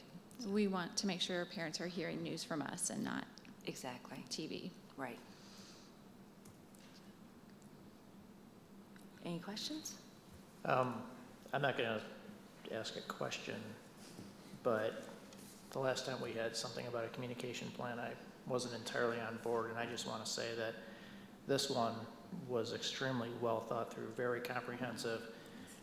Jessica brought us a draft plan to the communications committee meeting, gave us the chance to go through it, put our thoughts and opinions in it, and she actually did it too. I went through and looked and I found them, so very exciting. But I think this is an excellent plan. I think it's very comprehensive. This addresses, or should address, a lot of the things that you just talked about with the survey. So very excited about this. Possibly one of the most important things we're going to do from a community engagement side.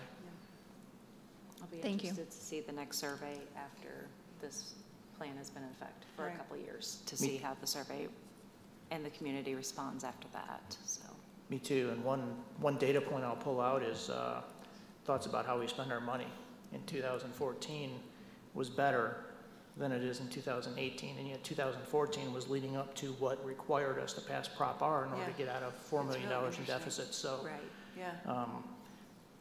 Communicating reality is something that is very important, and that's what I really like about the direction we're going here. Right. One of the messaging points was talking about how we're using our money and our resources. So I think that should help. Good. As well. Thank you. Good. One of the sets of training we got as MSBA officers is we got some pretty good communications training, social media training, and crisis communication training. And I would suggest that if you could organize something like that for the board, I think it would help us all to understand how we can play our role to further this plan. Absolutely. Anybody else? No? All right. Thank you. Oh, I would like to move that the Board of Education adopt the Comprehensive Communications Plan as presented. Second. All those in favor, please say aye. Aye. Opposed? Thank you very much. Thank you. Thank you. All right, policy revision.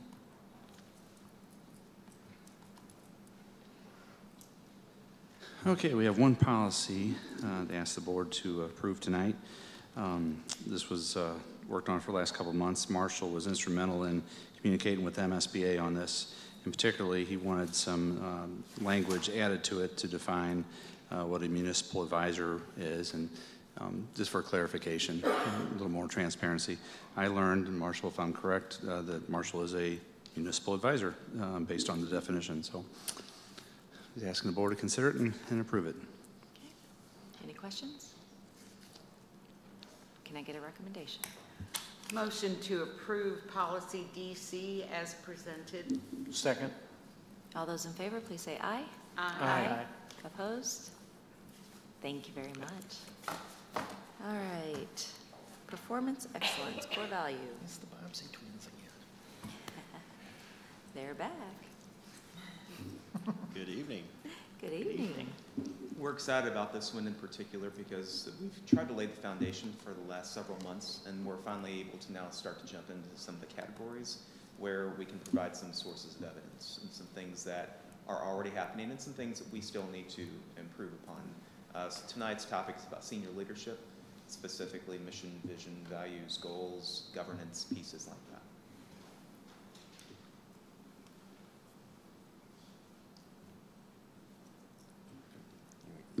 You want me to drive? Okay, I'll drive. So to start each of our presentations, this is a consistent slide. This is just a reminder, what is Baldrige? What is the criteria for performance excellence, and why are we doing what it is that we're doing? So this is really about improvement. It's about trying to make our organization obviously the best that it can be. And if there are things that need to be changed, we start to have a process to be able to identify those and put systems in place. So the questions around the first part is senior leadership, revolve around vision, values, communication, mission, and organizational performance. So Adam and I are going to try to take this opportunity to share some pieces of evidence in each of these particular areas. These are not a comprehensive list, but these are examples of things that really fall right in line with that. And then to also really take a look at, of these things we're even putting up there, are there things we need to continue to work upon and to improve? Communication is a piece that you just heard just a minute ago. So it's an example of something that we will continue to improve upon and make better. But as you start to see some of the pieces. So part of our evidence is we have a vision, and it's in the front of our strategic plan. And so that's a part that we have that there's no gaps in right now. We have that visible. Also, with regards to vision and values, what we've really started to do and try to weave in at all of our schools is the portrait of a graduate. And so those 5 key pieces that are there, we've engaged all of our elementary, middle school, and high schools in this process to really start to put practical pieces behind it.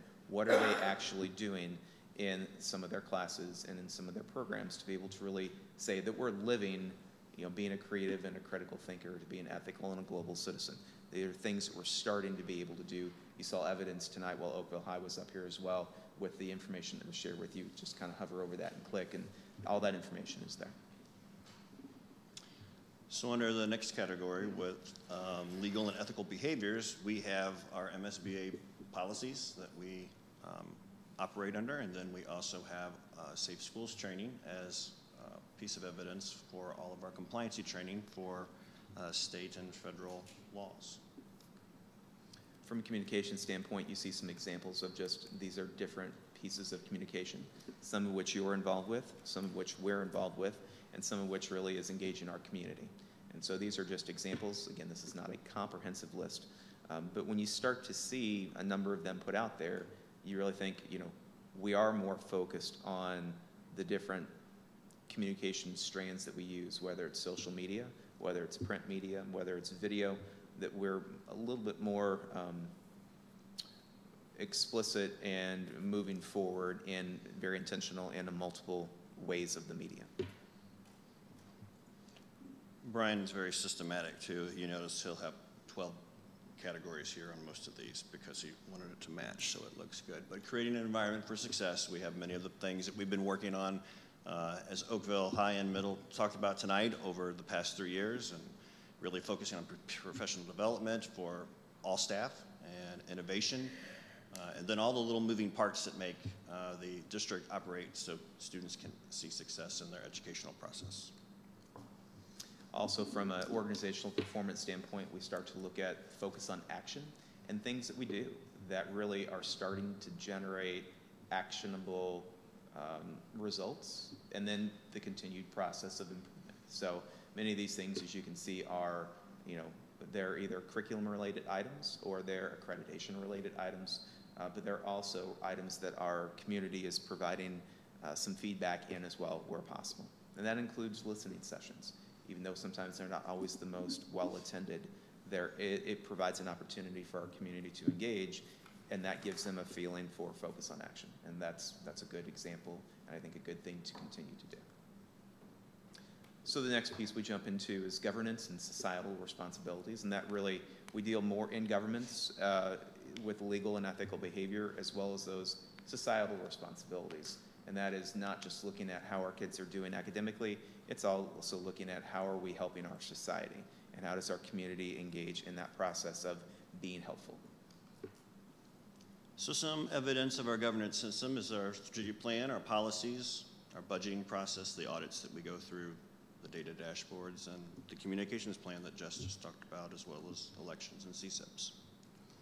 There's also, from a performance evaluation standpoint, our teachers are evaluated, our administrators are evaluated, our superintendent is evaluated.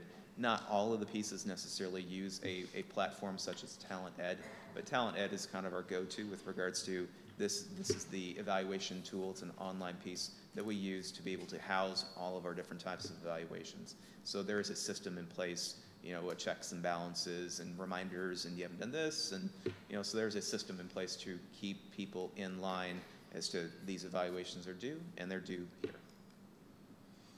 So areas that fall under the legal and ethical compliance aspects for regulations and accreditation include all of those processes that are listed, our PD plans, our trainings, and our long-term plans, as well as our energy efficiency plans that we have encountered over the past few years. From an ethical behavior standpoint, there are things that speak directly to ethics, and that's important to be able to note, whether that's policies and procedures, whether that's MOUs that really kind of outline the behaviors that are expected amongst our different committees, acceptable use policies at the schools with regards to internet usage. There are expectations that are very specifically laid out in a lot of places, you know, that revolve around ethics. Again, not a comprehensive list, but these are some examples that really help outline that when you're dealing with ethics, we do take that seriously, and that is a piece that we are continuously trying to get better at to make sure that our students and our teachers also are good examples of ethical behavior as well. And under evidence of societal well-being, we have environmentally friendly products in which we use for cleaning and for preparing schools. Our energy efficiency plans, the insurance packages that we have for faculty and staff, wellness plans for students and teachers, and our more green environment, our investments with our transportation department. And lastly, under community support, here are some examples, especially at this time of year when we are getting ready to enter kind of the holiday season. We have a lot of organizations in which we're involved with, and which are involved with us, They benefit us. We have been able to benefit to them as well as other opportunities, and that can include extracurricular opportunities, co-curricular opportunities. Our community has been very supportive with regards to the things that we do in our school district, and our goal is really to continue to improve and expand upon those opportunities so that all kids have something in which they can latch on to. So this is a slide that we kind of wrap up with each time, and we can start to see this is category 1, leadership. And so as we continue to get more of these pieces under our belt, you'll start to be able to better connect the dots and really see how certain pieces play off of each other and how they're interconnected. And that is our presentation for tonight. That was very good. Thank you. Thank you. Any questions? I noticed you caught the St. Anthony's and put the Mercy in. John Wolf caught that for us. So thanks, John Thank you. Wolf. Thank you. Shout out to John on that Yeah, one. John Yes. caught that for us. What is school dude? That was something that they had to put in so everything would stay just uniformed, wasn't it? What? Not exactly. What? But sort of. We laughed when we picked that as one to show, but yeah. So school dude, it can do a lot of different things, but it's really transportation related more than anything else. It's a system that also. Is it a software or something that's used by, okay, thanks. Yeah. Takes care of work orders, facilities. He needed a 12th thing to put in, Yeah. so it had to be something. It's like 12 days of Christmas. It's not 11 days. We needed a 12th thing to put in there. I like that it looked consistent, so. It's very pleasing. It evened out all the boxes, right? That's right. It's my compulsive side. I apologize for that. Thank you. Thank Thank you. you. Thank you. Appreciate it. Thanks. All right, moving on to our strategic plan.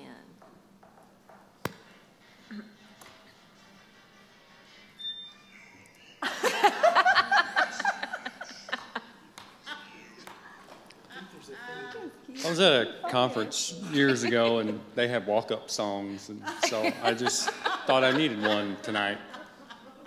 So there you go.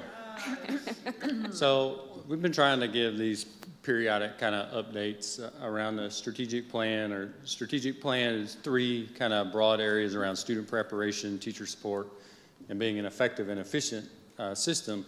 And within student preparation, really around student engagement, continuous improvement, and innovation. And we kind of lay all of that out kind of in this big spreadsheet that we track in some different pieces.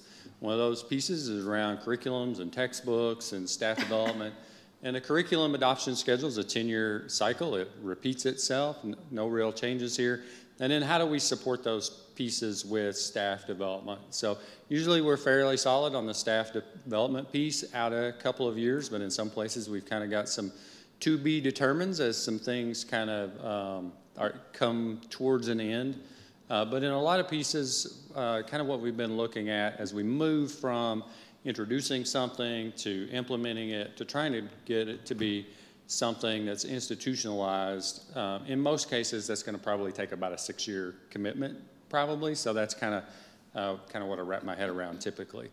We also have pieces around finance and a rough finance plan out the next several years, but the action that the board took earlier today kind of changes that a little bit, but not a whole lot, but that does influence what we can do out into the future.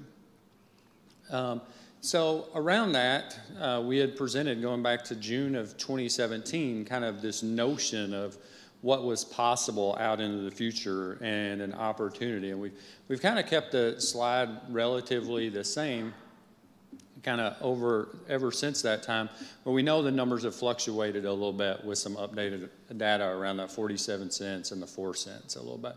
But we remain on that path. And in October of 17, Tom, who was here earlier, came and talked to the board about the difference between leases and bonds and just kind of gave some rough numbers. And we knew that this was an October of 17 estimate at what might be possible in 2020. So we know the bond market's changed. We know assessed valuation has changed based on the assumptions made at that time. But it gives us a rough kind of outline of where we think we may be able to, what we might be able to do. So when we think back in our history, and I've talked previously at the state of the district and some other pieces around that we are the sum of our decisions.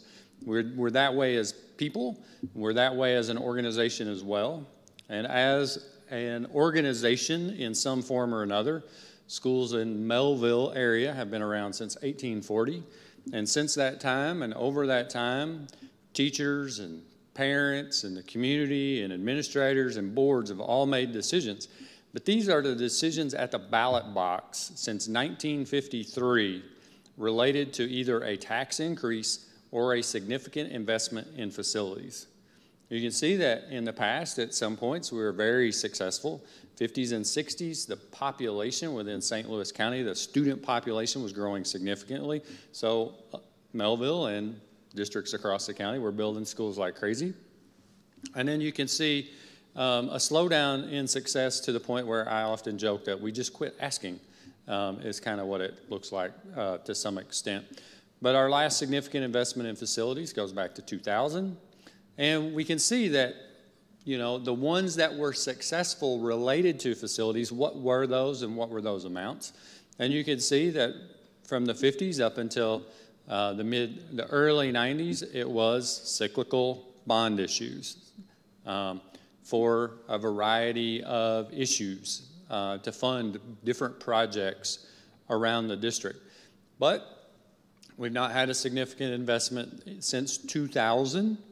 And one of the things that we talk to people about is that's what everybody else has been doing since 2000. And when I talk to our parent groups over the last 9 months or so, one of the things that I say is that if you want to be like so-and-so, then we got to be like so-and-so. And that means saying yes at the ballot box. So we've talked in the past about a steering committee. So they'll start meeting in January. The first meeting is January 7th over at Washington Middle School. And over the next 15 months or so, that steering committee is going to be in every building. We're going to be taking feedback from students, from staff, and from parents at each of the buildings. We're asking our custodial staff to provide input at each building. We're asking our bus drivers to provide feedback, because if we look at our themes that we're asking for on those things, from our last surveys that we've done, it's HVAC, but we've got that data, so we're not going to ask people necessarily within that theme. It's parking, so our bus drivers know about parking, so we definitely want their input. They see what's happening at all of our buildings. We've got restrooms, so that's where we want some student and staff feedback. We want to make sure that we collect that, and safety and security. So although the phone survey, we look pretty good, safety and security, the last survey that we did of over 2,300 people in a, not a scientific way, but the people that are in our buildings got to provide input. Safety and security is one of the top 4 things that they say we need to take a look at.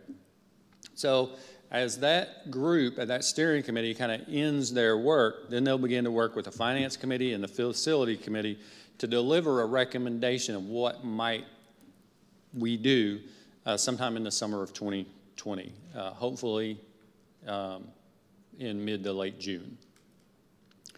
So we do have a facility plan, though, but that plan is around spending on our big projects in that just under $3 million kind of a year.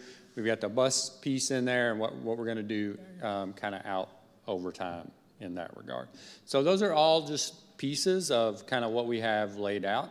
And we have that innovation piece, and those are, you know, what are those things that we might be able to do? And, you know, over time, this has kind of evolved. We've had question marks on some things, whether or not we can actually do that, or do we have it really in the right time slot? One of the things that we've talked about was around one-to-one in elementary. Well, we started out with one-to-one in the middle school with a question mark, and we got that done last year. And we had one-to-one in elementary with a question mark out into the future, and then we moved that closer, and then we've accomplished that this year as well, or within this school year, and we accomplished middle school one-to-one the prior school year. So what does all of that look like? So we want to spend a little bit of time on some of the things that we've been playing with in the innovation. So one of those is really this notion that next fall we need to update our enrollment projections. Our demographer had presented this back in 16-17. We said we wanted to update that every few years so that we can continue to know what's going on and stay ahead of the game. We also know that our numbers compared to his projection last year were pretty much right at the high mark, and this year we're right at the middle mark. So let's take a little time. We're not talking about redistricting. We're just talking about just an enrollment projection update. That's all. We don't have to have community engagement around that. We just have to hire a demographer and say, give us the numbers, right? So that's easy enough.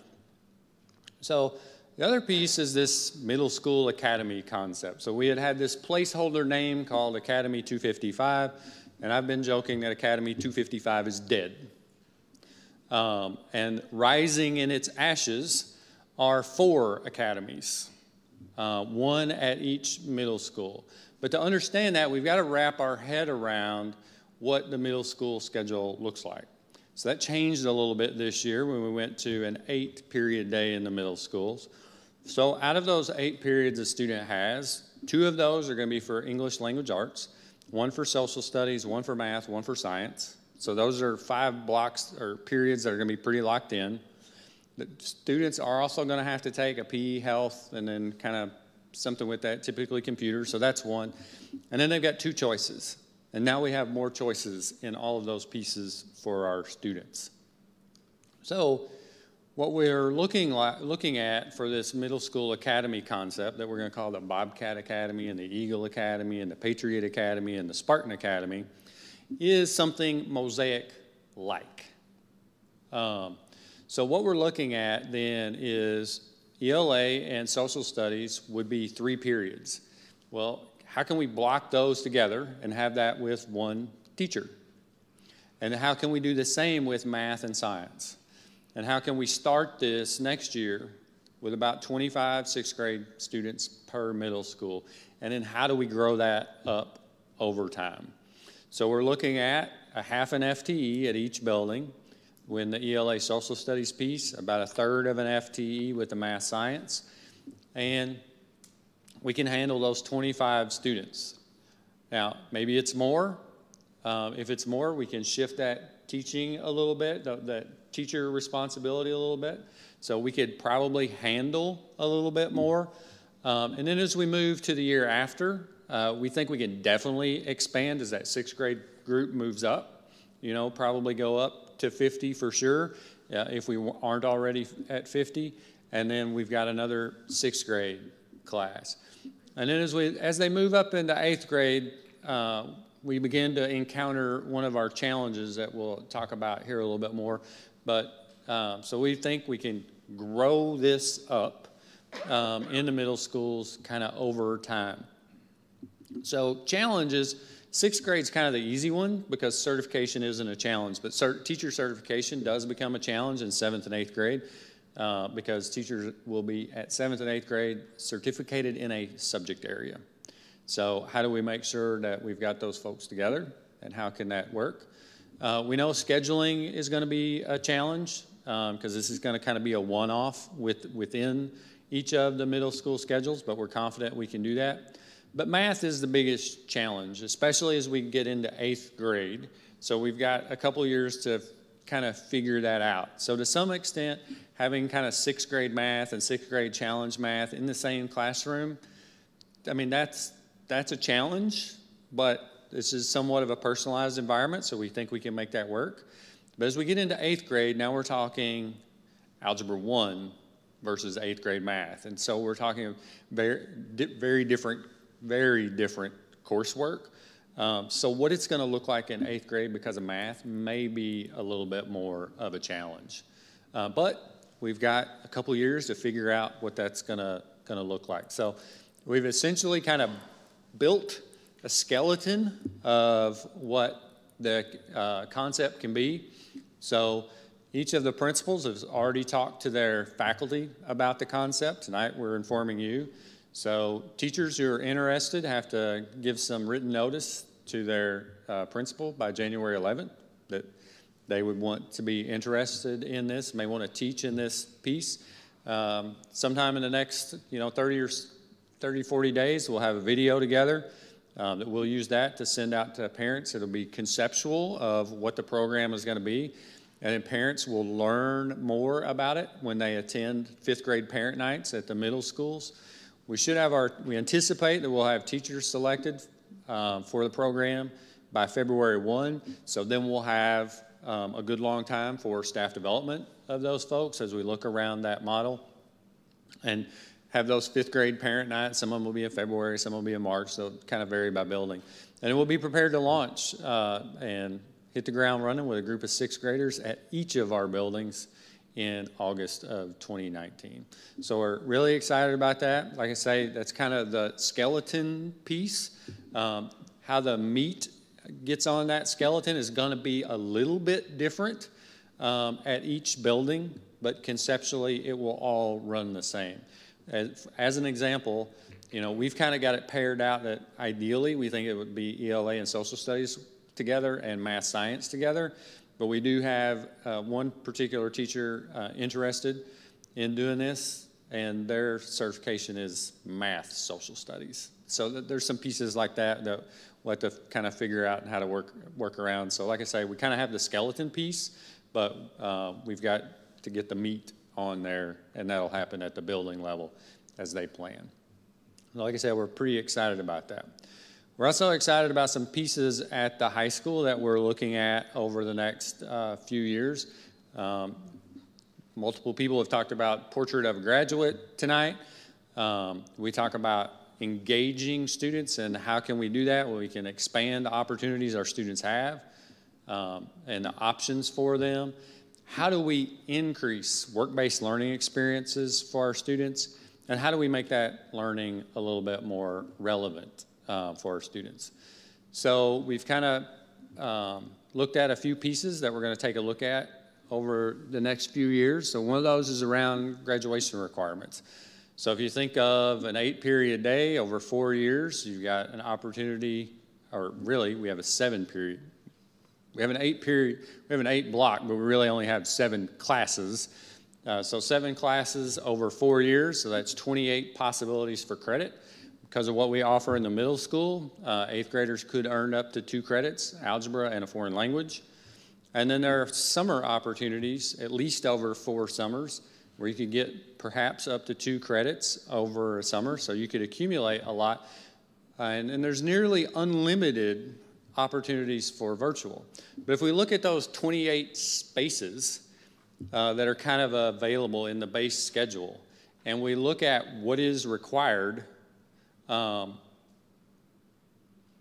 there's only 3 open spots. Now, students have some choice with the electives, but doing credit in 8th grade, doing virtual, and doing some summer school helps free up for some additional exploration. So we need to take a look at what our graduation requirements are, what that looks like. The state requires 24.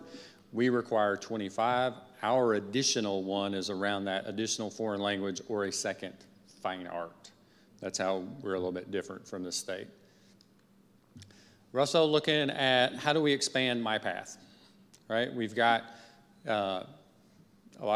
we got seniors involved. We've got some juniors involved. We've got one of our MyPath students right back here, Colin. Colin's here tonight because he was presenting last week. His MyPath is around finance, and he's been exploring the work of CPA, and he's been exploring the work of a financial advisor, but expressed that he was having difficulty around investment bankers. And my question was, what are you doing Thursday night? Because our investment banker is going to be here. So we've hooked him up with Tom here before the meeting started, so he'll get a chance to have some experience with Larry Hart's company and taking a look at that, right? So how do we expand that so that it's available up to 9th graders? And we've kind of given the high schools a hard date that thou shalt have MyPath available for 9th graders by this date. So that's well out into the future. Hopefully they'll have it done a little bit sooner. But as we have more kids involved, that's going to require a little bit of staff alignment so that we can make sure that we've got those covered. Also, we've talked about early college and the opportunities our kids have for early college, but what we're learning as we talk to other folks either in our region or around the country around early college, is to really get it moving, we're going to have to put some money behind it. So one of the things that John DeWally and I have kind of been sketching out as we talk to others is how do we start next year, next fall, with a small group of juniors that are all in. So they spend pretty much their entire day at the South County campus of St. Louis Community College. And then how do we grow that program? So that'll be part of what will be a budget request in the future. We think that'll be a great opportunity for students. The base 42 hours that are transferable to any Missouri college or university, public college or university, would be the base of that program. And then students could go up beyond that to begin to specialize in a particular area with the potential of, if they took some summer coursework, being able to graduate high school with an associate's degree. So we're really excited about that possibility. Looking at what is PE, what does an independent study for PE look like, and what standards and requirements can we get in place to be ready for the fall of 2020? Because if we look across kind of the landscape and curriculum in some other districts and what students are getting credit for in terms of PE, it's like, yeah, our student athletes do way more than that. And, you know, is there a way that we can do a contracted independent study and afford some opportunities for some PE credit there? We're also looking around internship, or not only internships, but apprenticeships, which is a push to Governor Parson and workforce development. So we're looking at registered apprenticeship programs and how that can be supported by the Department of Labor. So as we look to do that, we're looking internally first, and are there opportunities for apprenticeships for students within our organization? And we think yes, in the areas of communications, hospitality management, HVAC, electrical, transportation, all of those pieces. So actually, when we come back from the break, we will have a student interning over at the bus garage as part of that. So, and then how do we expand those registered apprenticeships to business partners as well? And then competency-based credit. So for many, many years in Missouri, we've had the ability to issue competency-based credit. So that is, if a student can show or demonstrate competency in a subject, then we can just issue that student credit, and they don't have to have the seat time behind them and just sit through a class. We have done that on the rare occasion, but we're looking to build a framework and a system for that, so it would be available on an application-based system beginning in the fall of 2020. And then we want to explore, because when we talk to high school folks and we hear and we have people come in and we listen to them, they talk about grading and homework always comes up at the high school, and the value of homework and how grades are determined at the high school level. So we just want to start a conversation with that. We're going to ask EAB to do some research relative to that as we kind of kick that off, and they'll help us look at best practices. Don't know what that's going to look like in the end. So we're not looking at moving to standards-based grading in high school. We're just looking to have a conversation around the value and utility of homework and what grades should look like in high school. So maybe we'll pilot something next fall, depending on the work that's done this spring and the summer. Maybe it'll be a little bit longer. So we don't have a definitive timeline. We just want to take that conversation. And then we've been having conversations with all of our principals around what are the barriers to AP and dual credit, and beginning to recognize those barriers kind of this spring and identify them.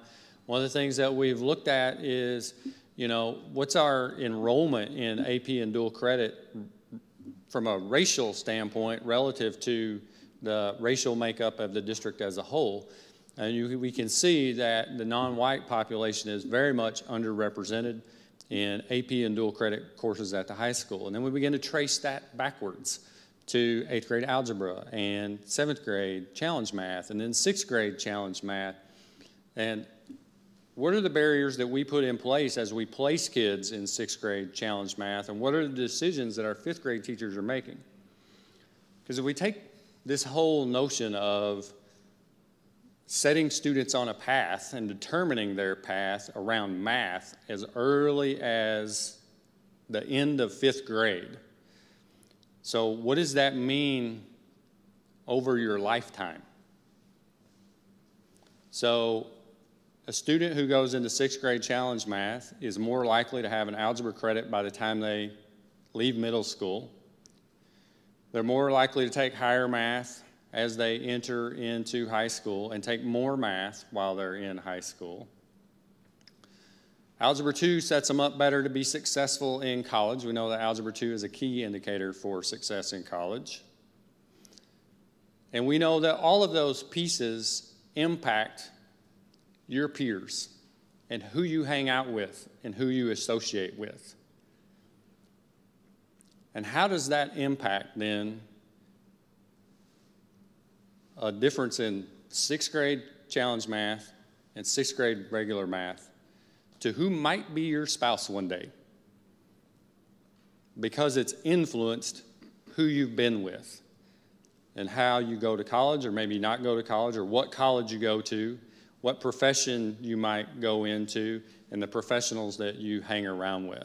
So we're going to spend some time just recognizing that we have some barriers, try to identify those barriers, and how can we break some of those barriers down as we move forward. So we think there's lots of opportunity ahead as we look at both the middle school academy concept and these pieces that we're looking at the high school level.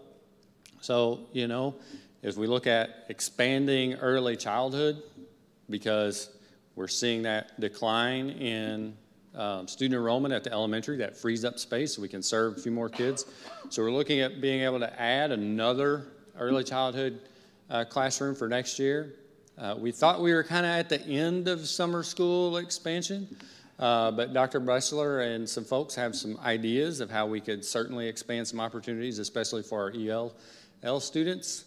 We're looking at how do we continue to expand those learning opportunities, and what do those look like, and options for kids. And, you know, we've got this opportunity out in 2020 of investing in facilities and investing in operations, yet keeping our tax rate exactly where it is today.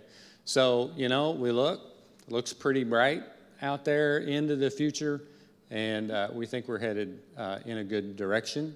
So, hey, you know, we got little kids flying on suitcases into the future.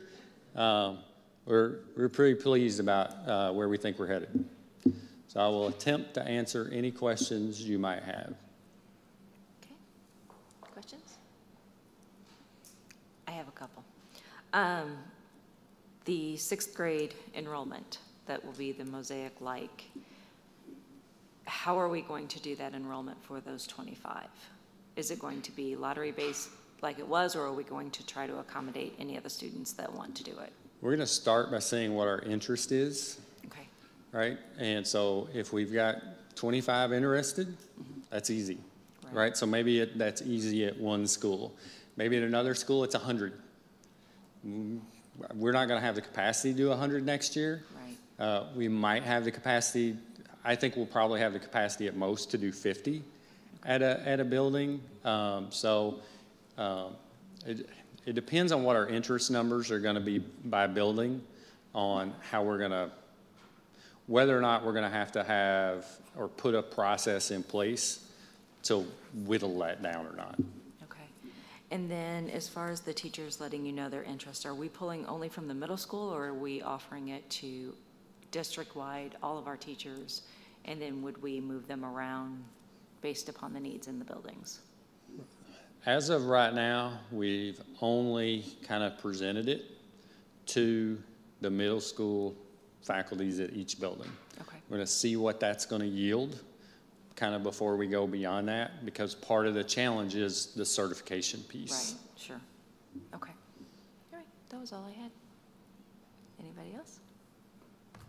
Has there been any consideration or thought on providing foreign language at an earlier age than middle school? Or is that just out? I'm not going to say it's an out. I'm going to ask the question of, what do you want to stop doing to do that? I mean, that's kind of where we are. So that's kind of the hard piece. Yeah, we can do it, but what are we not going to do? Right. So that's kind of the... Yeah, and I get that. I just, and I hate, I do this often, but referring to my own child, this week as she's cramming for exam, she's like, why didn't we get to start foreign language at an earlier age? It would have been so much easier. And she's taken it since she's an AP Spanish. And she's like, this would have been so much easier had I learned it earlier. And then also on the grades, she said the same thing. You know, if we didn't get graded on things, I would learn so much more. You know, if I wasn't so pressured for that grade, I would actually learn more rather than, as you always say, learn it, puke it out, and move on. So that's coming directly from a student that's in the middle of exams. Well, we have a slide like that and something, or I have a picture of something like that on our phone that we just pour stuff in and we just ask kids to regurgitate it out, and at the end we just slap a hat on their head and send them on the way. But, you know, Colin's in a program where grades are not really a big deal, but I think watching those kids' presentation, I think they learn a lot. Right.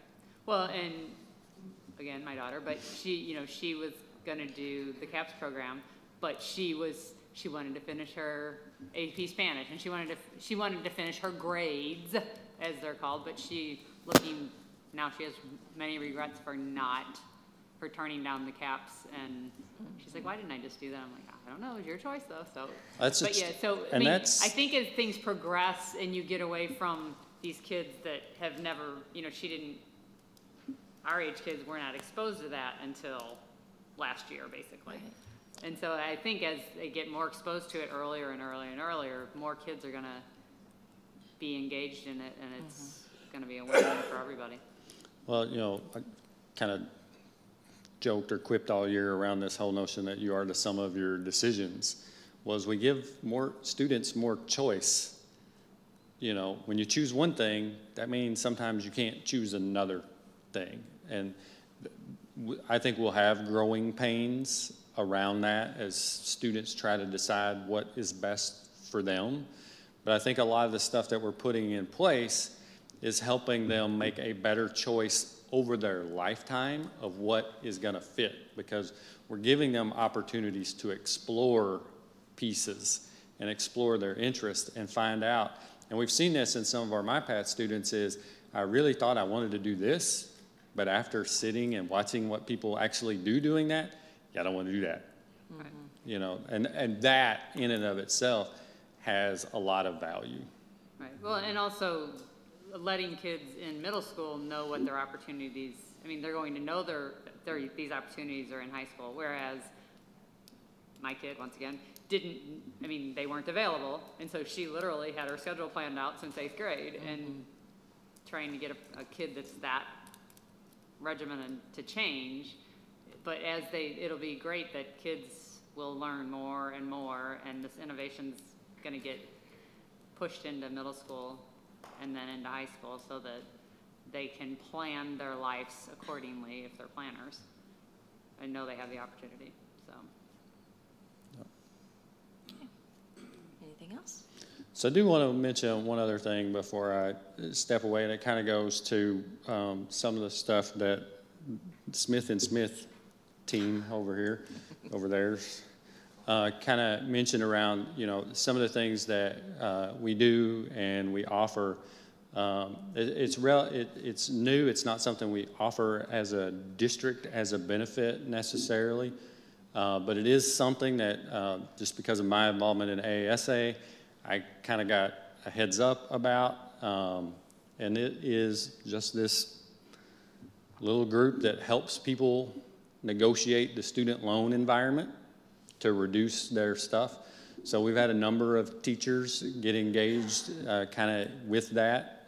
It's all we did was tell them, hey, this is available, go check it out. But we are seeing some people really making some significant changes. So just sometimes us being able to make people aware of resources that they can use.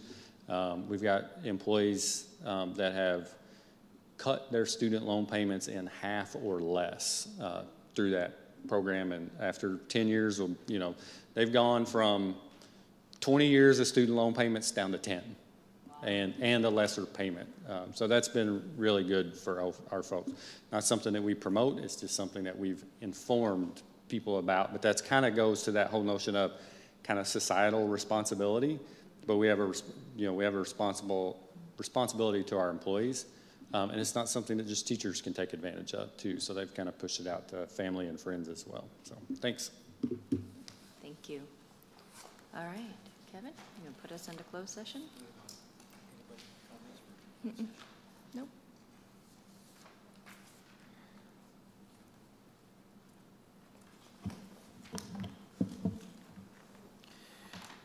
Motion to enter a closed session meeting for the purpose of reading of minutes of previous meetings and corrections and approval of same and other items under the Missouri Revised Statute 610.021, subsections 1 to 21, and 610.022, subsections 1 to 6. Hiring, firing, disciplining, or promoting particular employees, 610.0213. Scholastic probation, expulsion, or graduation of identifiable individuals, 610.0216. Welfare cases of identifiable individuals, 610.0218. Preparation for negotiations with employee groups, 610.0219. And records protected from disclosure by law, 610.02114.